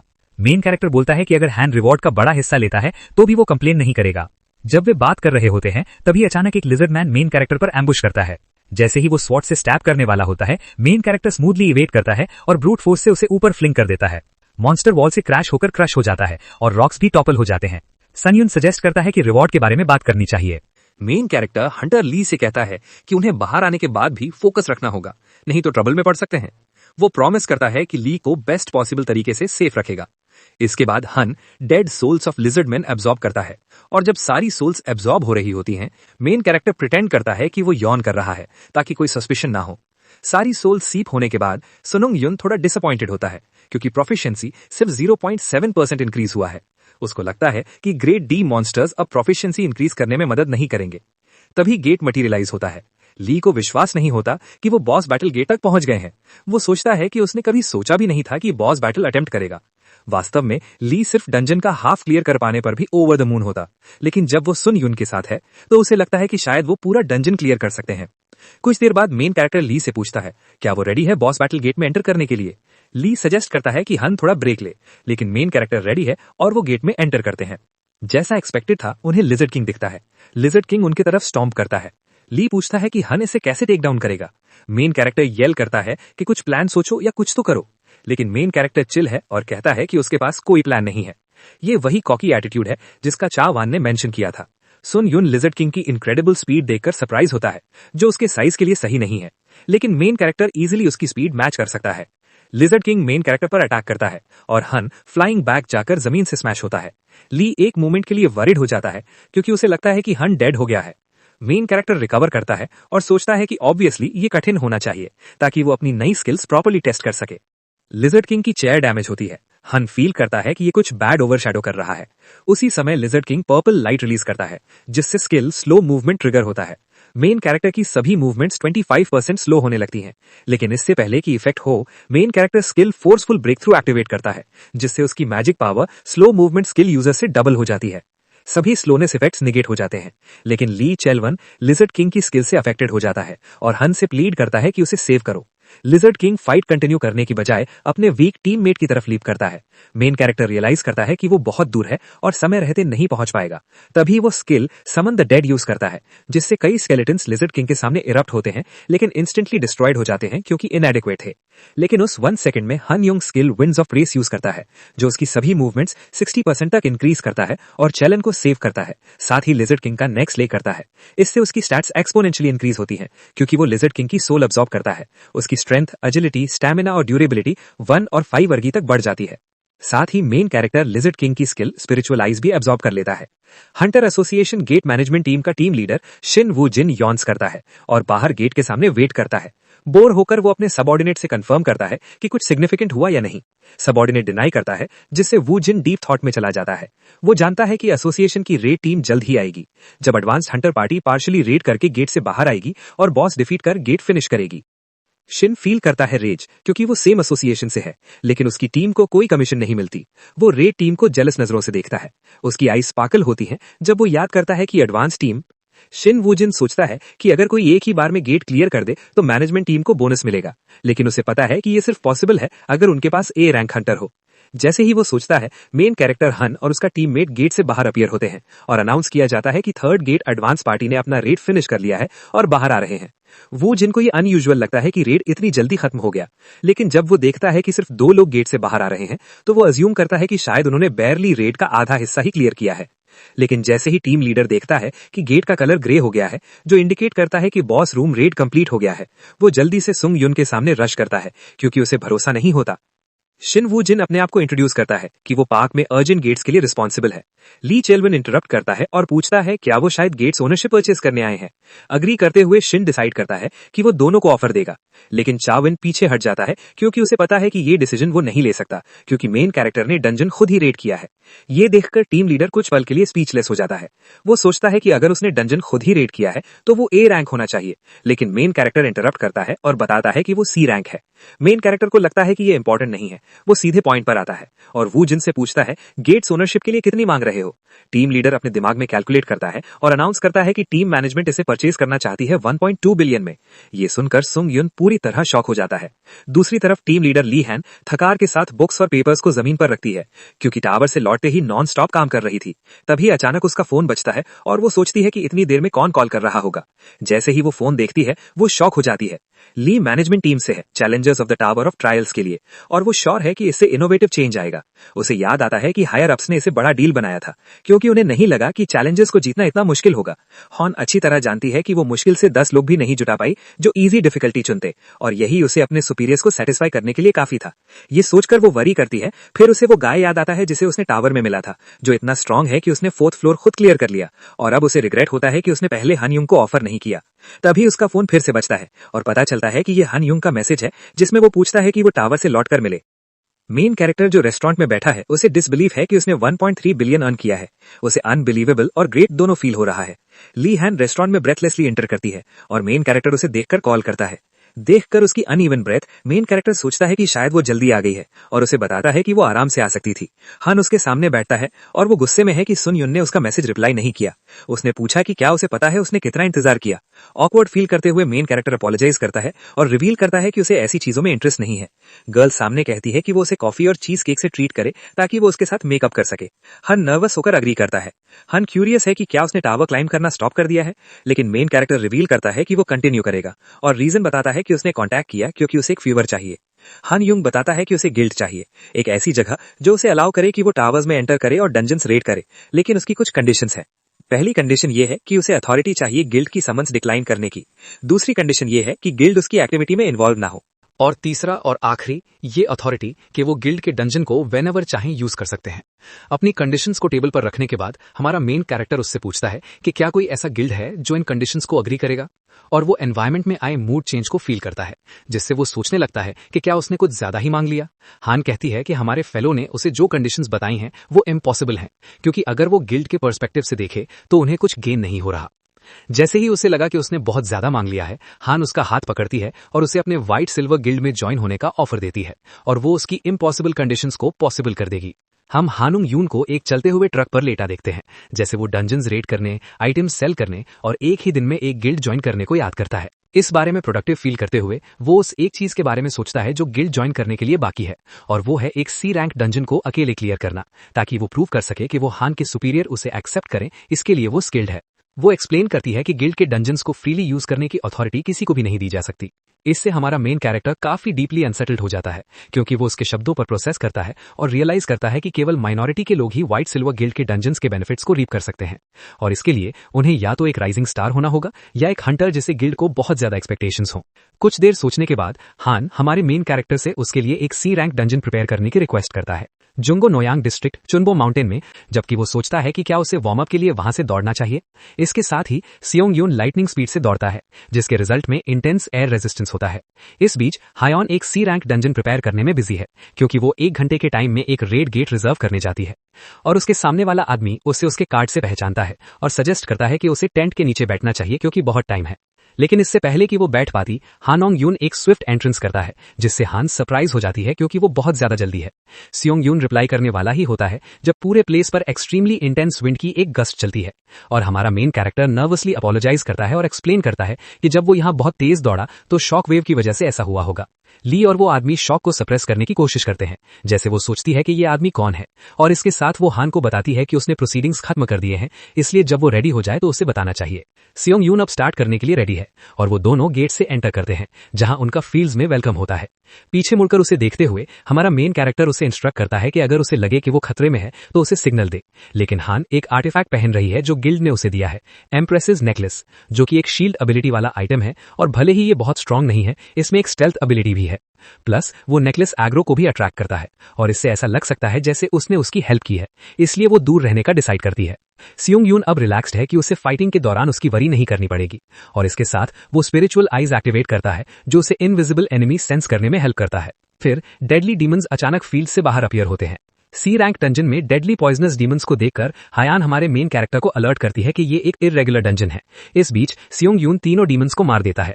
ये ली हान को कॉम्प्रिहेंशन से परे अमेज कर देता है, क्योंकि वो जानती है कि ये नॉर्मल नहीं है और खुश है कि उसका डिसीजन गलत नहीं था। हान अपनी स्वॉर्ड यूज करता है और उसका लाइटनिंग इफेक्ट इतनी रेयरली एक्टिवेट होता है कि वो भूल जाता है कि उसके पास वो है। इसके साथ वो आखिरी डीमन को मारकर विसिनिटी क्लियर करता है और हान को बताता है। ली हान अपनी आंखों पर बिलीव नहीं कर पाई हमारे मेन कैरेक्टर को 1 घंटे से भी कम टाइम में बॉस रूम क्लियर करते हुए देखकर, वो भी सोलो। उसकी पोटेंशियल ऑब्जर्व करते हुए हायोन को बिलीव है कि हानसुंग यून इतना और बढ़ेगा कि वो उससे कंपेयर भी नहीं किया जा सकेगा। सभी पॉजेस्ड सोल्स के यूज होने के कारण सियोंग यून के स्टैट्स इंक्रीज होते हैं और उसकी strength, agility, stamina, magic power और ड्यूरेबिलिटी इंक्रीज होती है। हमारा मेन कैरेक्टर अज्यूम करता है कि डंजन बॉस कोई ज्यादा डेंजर नहीं देगा और हान के साथ डंजन में एंटर करने का डिसाइड करता है। उसे थोड़ा स्ट्रेंज लगता है कि वो मॉन्स्टर की प्रेजेंस को इस हद तक फील नहीं कर पा रहे हैं, और तभी मॉन्स्टर ठीक उनके ऊपर अपीयर होता है, जो सीधा उनकी ओर जा रहा होता है। ये सब ब्लिंक ऑफ एन आई में होता है, लेकिन हान सियोंग यून ली हान को अपने आर्म्स में लेकर सेव कर लेता है जब वो उसे अपने पीछे देखने के लिए अलर्ट करती है। मॉन्स्टर ब्लू फ्लेम्स निकालता है और प्लेस डिस्ट्रॉय कर देता है, लेकिन हमारा मेन कैरेक्टर एक सेफर स्पॉट की ओर रश करता है और हायोन को बताता है कि उसने उसकी कंसेंट के बिना उन्हें वहां मूव कर दिया क्योंकि वो डेंजरस था, और उसे समझने के लिए कहता है। हायोन उसे रीअश्योर करती है और हमारा मेन कैरेक्टर इसे खत्म करने का डिसाइड करता है। मैनेजमेंट टीम लीडर उसे अपनी बफ स्किल्स ऑफर करती है, लेकिन सियोंग यून रिफ्यूज करता है और नीचे जंप करता है। हमारा main character instant acceleration skill activate करता है और फास्ट बूस्ट के एक्सक्लूसिव इफेक्ट के कारण उसकी मूवमेंट स्पीड मोमेंटारली इंक्रीज हो जाती है। इसके साथ ही वो विंड ग्रेस स्किल यूज करता है, जिसके रिजल्ट में उसकी मूवमेंट स्पीड 70% तक इंक्रीज हो जाती है। 3 लैसेरेशंस के साथ Seong Yoon dungeon boss demon of the blue fire of destruction को मार डालता है, जबकि वो कंफ्यूज है कि ये मॉन्स्टर कौन है। वो दोनों बॉस रूम से बाहर निकलते हैं जब हान एक्सप्रेस करती है कि उसे एक्सपेक्ट नहीं था कि वो इस लेवल के डंजन को इतनी जल्दी क्लियर कर देगा। इसके साथ ही वो अनाउंस करती है कि उसने टेस्ट पास कर लिया है और अब व्हाइट सिल्वर गिल्ड के डंजन्स यूज कर सकता है।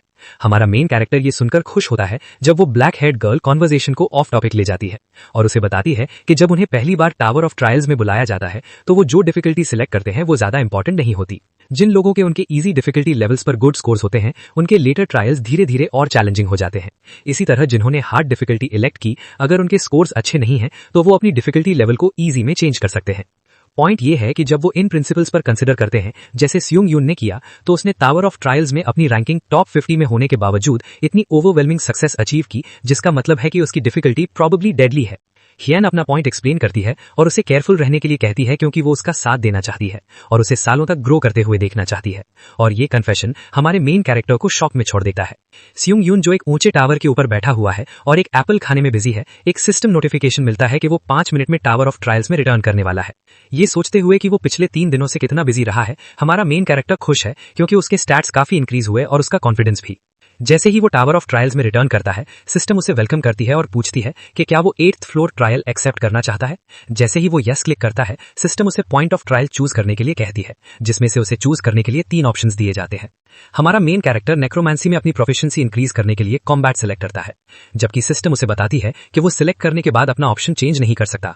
सियोंग यून पॉजिटिव है कि उसे इसे चेंज करने की नीड नहीं होगी और सिस्टम उसे नोटिफाई करती है कि उसके पास एक पायोनियर क्वालिफिकेशन है, इसलिए एडमिनिस्ट्रेटर के साथ एक face to face chat begin होगी। और एक एडमिनिस्ट्रेटर जो कॉम्बैट में स्पेशलाइजेस करता है, सिस्टम उसे बताती है कि एडमिनिस्ट्रेटर आयरन ब्लडेड मोना के साथ एक चैट बिगिन होगी जो कॉम्बैट में स्पेशलाइजेस करता है। इसके साथ हान शियोंग यून आयरन ब्लड वर्ल्ड एंटर करता है। कंसल्टेशन बिगिन होती है combat route admin iron blood sovereign के साथ। जल्द ही हमारा मेन कैरेक्टर एक प्लेस पर टेलीपोर्ट हो जाता है और लर्न करता है कि उसने world of iron and blood enter किया है। चीजों को एप्रीहेंड करने के लिए हान आईज ऑफ ट्रूथ एक्टिवेट करता है और नो करता है कि world of iron and blood admin iron blood sovereign का एक सीक्रेट अबोर्ड है। हमारा मेन कैरेक्टर स्मर्क करता है कि ये स्किल कितनी यूजफुल है। हालांकि एडमिन इस प्रोबिंग चैलेंजेस से डिस्प्लीज्ड है। फिर वो अंडरस्टैंड करता है कि एडमिन इन मैसेजेस के थ्रू डायरेक्टली उससे कम्युनिकेट कर रही है। तभी पाइल ऑफ स्नो से एक स्वॉर्ड राइज होती है। एडमिन प्लेयर सियोंग यून से ऐसे फ्यूडल एफर्ट से डिसिस्ट करने और स्वॉर्ड फॉलो करने के लिए कहती है। स्वॉर्ड वे लीड करती है और एक लंबी डिस्टेंस के बाद स्वॉर्ड एक हाउस के सामने रुक जाती है। हमारा मेन कैरेक्टर डोर ओपन करता है और एडमिन आयरन ब्लड सॉवरेन उसे गेज करती है। सभी को सरप्राइज करते हुए एडमिन एक व्हाइट हेयर्ड वुमन निकलती है, जिससे हान की आंखें वाइड ओपन रह जाती हैं। एडमिन पायनियर का ग्रीट करती है और सियोंग यून को इन्फॉर्म करती है कि उसे एडवाइस करने का टास्क दिया गया है। पहली ग्लांस में हमारा मेन कैरेक्टर लगभग उसे क्यूट फॉरेन इन्फ्लुएंसर समझ लेता है, लेकिन सोचने पर वो एक एडमिन है जो टावर ऑफ ट्रायल्स पर रूल करती है। सियोंग यून थोड़ा नर्वस हो जाता है जब अचानक एडमिन ठीक उसके पास मटेरियलाइज हो जाती है ताकि उनकी आंखें एक दूसरे से मिले। हमारा मेन कैरेक्टर लो की फ्रीक आउट करता है क्योंकि एडमिन एक ब्लिंक ऑफ एन आई में बहुत क्लोज आ जाती है। वो फैक्ट कि उसने उससे अपनी आंखें भी नहीं हटाई थी। एडमिन फिर एक बॉटल ग्रैब करती है और वो सोच रही थी कि किस तरह का सैविज शो अप होगा, लेकिन वो हमारे मेन कैरेक्टर को देखकर सरप्राइज्ड है, जो जितना नॉर्मल हो सकता है उतना ही नॉर्मल लगता है। जब हान उससे पूछता है कि क्या वो उसे जानती है, तो वो वुमन रिवील करती है कि वो उसे जानती है और लेवल 4 ट्रायल के दौरान उसके फीट्स की कॉम्प्लीमेंट करती है। जैसे ही वो ड्रिंक को ग्लास में पॉर करती है, हान क्यूरियसली उससे पूछता है कि क्या वो एंटायर टाइम उसके ट्रायल्स वॉच कर रही थी, लेकिन एडमिन कन्फेस करती है कि वो इसे केवल लीडर बोर्ड के थ्रू वॉच करती है, क्योंकि उनके पास लेवल 8 से नीचे के चैलेंजर ट्रायल्स को डायरेक्टली ऑब्जर्व करने का कोई वे नहीं है। ये सुनकर हमारा मेन कैरेक्टर शॉक्ड अपीयर होता है और उसके फेस से जज करते हुए एडमिन अज्यूम करती है कि सियोंग यून किसी तरह की मिसकंसेप्शन में है। वो क्लैरिफाई करती है कि टावर के एडमिनिस्ट्रेटर्स ना तो गॉड्स हैं जिनके पास अपनी विश के अनुसार करने की पावर है, और न ही टावर के एब्सोल्यूट रूलर्स। उन्हें टावर के सर्वेंट्स के रूप में डिस्क्राइब करना ज्यादा एक्यूरेट होगा। इस तरह सियोंग यून को उससे डरने की कोई नथिंग है। चूंकि वो टावर सर्व करती है, वो उसे किसी भी तरह से हार्म नहीं कर सकती। अब आइडल चिटचैट को एक तरफ रखते हुए वो उसे बताती है कि ये कंसल्टेशन उसके बेनिफिट के लिए दिया गया एक पर्क है और वो कुछ भी पूछ सकता है जो उसकी क्यूरियोसिटी पीक करता है। हान को लगता है कि ये ट्रूथ है क्योंकि उसे एडमिन से कोई हॉस्टाइल इंटेंट फील नहीं होता। उस केस में हमारा मेन कैरेक्टर उससे पूछता है कि ये कंसल्टेशन एग्जैक्टली किस बारे में है। एडमिन आंसर करती है कि ये एक पर्क है जो पायोनियर्स को डायरेक्टली एक एडमिन के साथ उनकी क्यूरियोसिटी सेटिस्फाई करने के लिए ग्रांट किया जाता है। हान फिर पूछता है कि लेवल 5 ट्रायल के दौरान वो दूसरे वर्ल्ड से आए एक इन्वेडर द्वारा लगभग मारा गया था। वो क्यूरियोसिटी एक्सप्रेस करता है और पूछता है कि वो स्पेसिफिकली उसके पास क्यों आया जब वो अपने वर्ल्ड से किसी पर भी इन्वेड कर सकता था। एडमिन को लगता है कि आंसर उसे डिसअपॉइंट कर सकता है और प्रोसीड करती है रिवील करने के लिए कि दूसरे वर्ल्ड में हो रहे एक ट्रायल लेवल पर इन्वेड करने पर एक चैलेंजर ट्रायल से रिवॉर्ड स्टील कर सकता है और एक सुपीरियर रिवॉर्ड रिसीव कर सकता है। ये इन्वेडर्स ऐसे वर्ल्ड से हो सकते हैं जहां टावर ऑलरेडी डेकेड से एग्जिस्ट कर रही है। इस तरह वो हाई रिवॉर्ड एसोसिएशन को अंडरस्टैंड करते हैं दूसरे वर्ल्ड्स के चैलेंजर्स को डिफीट करने के साथ। इसके अलावा टावर इवेंचुअली किसी और वर्ल्ड की टावर के साथ एक दिन मर्ज हो जाएगी। हमारा मेन कैरेक्टर उसे इलैबोरेट करने के लिए कहता है और वो वुमन अटर करती है कि ये वैसा ही है जैसा उसने कहा। लेवल 20 से ट्रायल्स अक्सर इंडिविजुअल्स के बजाय ग्रुप्स में होते हैं। इन शॉर्ट, जल्द ही हमारा मेन कैरेक्टर दूसरे वर्ल्ड्स के चैलेंजेस के अगेंस्ट पिट किया जाएगा। सियोंग यून फिर रियलाइज करता है कि ये एक्सप्लेन करता है कि इन्वेडर्स क्यों फ्यूचर कॉम्पिटिटर्स को एडवांस में बाहर निकालना चाहते होंगे। इसके बाद एडमिन अज्यूम करती है कि हान ने अपनी थर्स्ट फॉर नॉलेज क्वेंच कर ली है, लेकिन हमारे फेलो के पास एक फाइनल क्वेश्चन है। फिर भी वो सबसे सिंपल है। वो क्वेश्चन करता है कि टावर ऑफ ट्रायल्स रियली है क्या। ये क्वेश्चन एडमिन को भी एक मोमेंट के लिए पॉज करा देता है और वो लेट आउट करती है कि वो आंसर खुद जानना केयर करेगी। हान कंफ्यूज्ड है कि टावर की एक एडमिन को भी एक सिंपल क्वेश्चन का आंसर नहीं पता। तभी ट्रूथ अनरेवल होती है और एडमिन कन्फेस करती है कि एडमिनिस्ट्रेटर्स कभी चैलेंजर्स हुआ करते थे। चैलेंजर्स जो लेवल 40 के बाद पेरिश हो जाते हैं, उन्हें एडमिनिस्ट्रेटर्स के रूप में रेजरेक्ट होने का अपॉर्चुनिटी दिया जाता है। वो एक्सप्रेस करती है कि उसने टावर के जेनिथ पर क्लाइंब करने का ड्रीम देखा था, फिर भी वो एंड में बहुत पीछे रह गई। इनफैक्ट सभी एडमिनिस्ट्रेटर्स, जिसमें वो खुद शामिल हैं, चैलेंजर्स हैं जो टावर के टॉप पर पहुंचने से पहले ही डिमाइस मेट कर गए। एट लास्ट उनके पास टावर सर्व करने के अलावा कोई चॉइस नहीं था। ये सब सुनने के बाद हान फ्रस्ट्रेशन में अपनी फिस्ट को क्लेंच करता है और डिसग्रांटल्ड है कि एडमिन स्टार्ट से ही एक ऑर्डिनरी चैलेंजर के अलावा कुछ नहीं थी और यहाँ उसे बहुत हाई होप्स थी कि उसे फाइनली कुछ आंसर्स मिलेंगे कि टावर के एंड में क्या है। ये एडमिन को एनरेज्ड कर देता है क्योंकि वो फ्राउन करती है और हान को वॉल के अगेंस्ट स्लैम कर देती है। अपनी आंखों में एक घासली लुक के साथ वो हमारे मेन कैरेक्टर को वॉर्न करती है कि टावर के एंड के बारे में सभी को इतनी हल्के में बात नहीं करनी चाहिए। वो हान के ब्लैंक फेस को देखती है और काफी अनप्रिटर्ब्ड लगती है। एडमिन हमारे मेन कैरेक्टर से पूछती है कि क्या उसके हार्ट में कोई फियर नहीं है, जिस पर वो रिप्लाई करता है कि ये कंसल्टेशन उसका पर्सनल रिवॉर्ड है। इसके अलावा उसने उससे कोई ब्लड थर्स्ट सेंस नहीं किया। ठीक उसी मोमेंट पर सियोंग यून अपनी स्ट्रेंथ से वॉल क्रैक करता है और अबोर्ड से बाहर निकलने का फोर्स करता है। ये क्लियर करता है कि वो उसे इतनी आसानी से नहीं मरने देगा। एडमिन स्टैगर्ड रह जाती है और इस फैक्ट पर हंसने लगती है कि उसके यहाँ रहने के टाइम में वो कभी भी ऐसे चैलेंजर से नहीं मिली जिसने उसके अबोर्ड को डिस्ट्रॉय कर दिया। फिर भी वो एडमिट करती है कि हान की ब्रेवाडो उसे फेथ देती है और उसे मेंटोरशिप का कॉन्ट्रैक्ट प्रपोज करती है। हमारा मेन कैरेक्टर इस सडन कन्फेशन से टेकन अबैक है। बाद में हान 8th फ्लोर की लॉबी में वापस आता है और इंस्टेंटली कॉन्ट्रैक्टर स्टोर ओपन करता है। वो कॉन्ट्रैक्ट पीक करता है और रियलाइज करता है कि ये सब आफ्टर ऑल कोई ड्रीम नहीं था।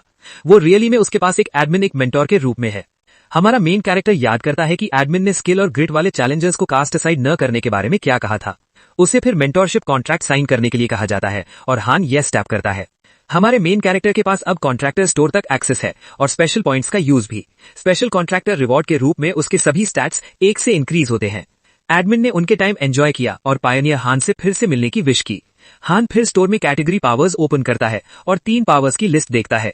हमारा मेन कैरेक्टर वंडर करता है कि ये पावर्स उस यूनिक पावर से डिफरेंट है जो उसे लेवल 8 से मिला था, लेकिन सबसे पहले वो दूसरे पेजेस चेक करने का डिसाइड करता है और उसे डिनाइड एक्सेस मिलता है। उसे लेवल 10 लॉबी से एक्सेस परमिटेड किया जाएगा। इसका मतलब सियोंग यून अभी केवल 3 पावर्स देख सकता है। ये पावर आयरन स्पिरिट है, एक ए ग्रेड स्किल है जो सभी वेपन स्किल्स के लिए प्रोफिशिएंसी ग्रोथ रेट को 2.32 से इंक्रीज करती है। पावर लॉर्ड ऑफ विंटर जो कोल्ड एनवायरमेंट्स में टेम्परेरीली स्टैट्स इंक्रीज करती है। और लास्टली पावर क्लियर हेडेड जो यूजर को अलाउ करती है कि वो मेंटल स्टेटस के चेंजेस को इग्नोर करके अपनी क्लियर हेडेडनेस मेंटेन कर सके। हमारा मेन कैरेक्टर आयरन स्पिरिट को सिलेक्ट करता है क्योंकि ये उसकी ग्रोथ में सबसे ज्यादा हेल्प करेगा, भले ही ये बाकी दोनों ऑप्शंस की तुलना में थोड़ा एक्सपेंसिव है। वो आयरन स्पिरिट बाय करता है, जिसके बाद सिस्टम उसे नोटिफाई करती है कि आयरन स्पिरिट स्किल एक्वायर करने के लिए कांग्रेचुलेशंस। स्किल एक्वायर करने के बाद सिस्टम उसे बताता है कि अब वो कॉम्बैट ट्रायल्स के लिए एंटर कर सकता है। हमारा मेन कैरेक्टर एंटर करने का डिसाइड करता है और सिस्टम उसे कंफर्म करने के लिए कहता है। सियोंग यून हां टैप करता है और सिस्टम उसे नोटिफाई करती है कि वो ट्रायल एंटर करने वाला है, जिसके लिए प्लेयर को रेडी रहना चाहिए। और बस आज के एपिसोड के लिए इतना ही। अगला पार्ट देखना चाहते हो तो नीचे कमेंट करो नेक्स्ट पार्ट और बताओ कि तुम चाहते हो हम इस सीरीज को आगे कंटिन्यू करें, और ये भी बताओ कि अगला कौन सा मनहवा या वेबटून तुम चाहते हो हम कवर करें। हम हर कमेंट पढ़ते हैं। अगर तुम्हें स्टोरी पसंद आई हो तो वीडियो को लाइक करना मत भूलना और चैनल को सब्सक्राइब करो ताकि तुम्हें ऐसे ही एपिक मनहवा रिकैप्स मिलते रहें। तुम्हारा फीडबैक तय करता है कि हम आगे क्या बनाएं, तो खुलकर बताओ। ये तुम्हारा चैनल है, तुम्हारी मनहवा की दुनिया, हम तो बस उसे जिंदा करते हैं। देखने के लिए शुक्रिया और अगली बार तक के लिए गुड बाय।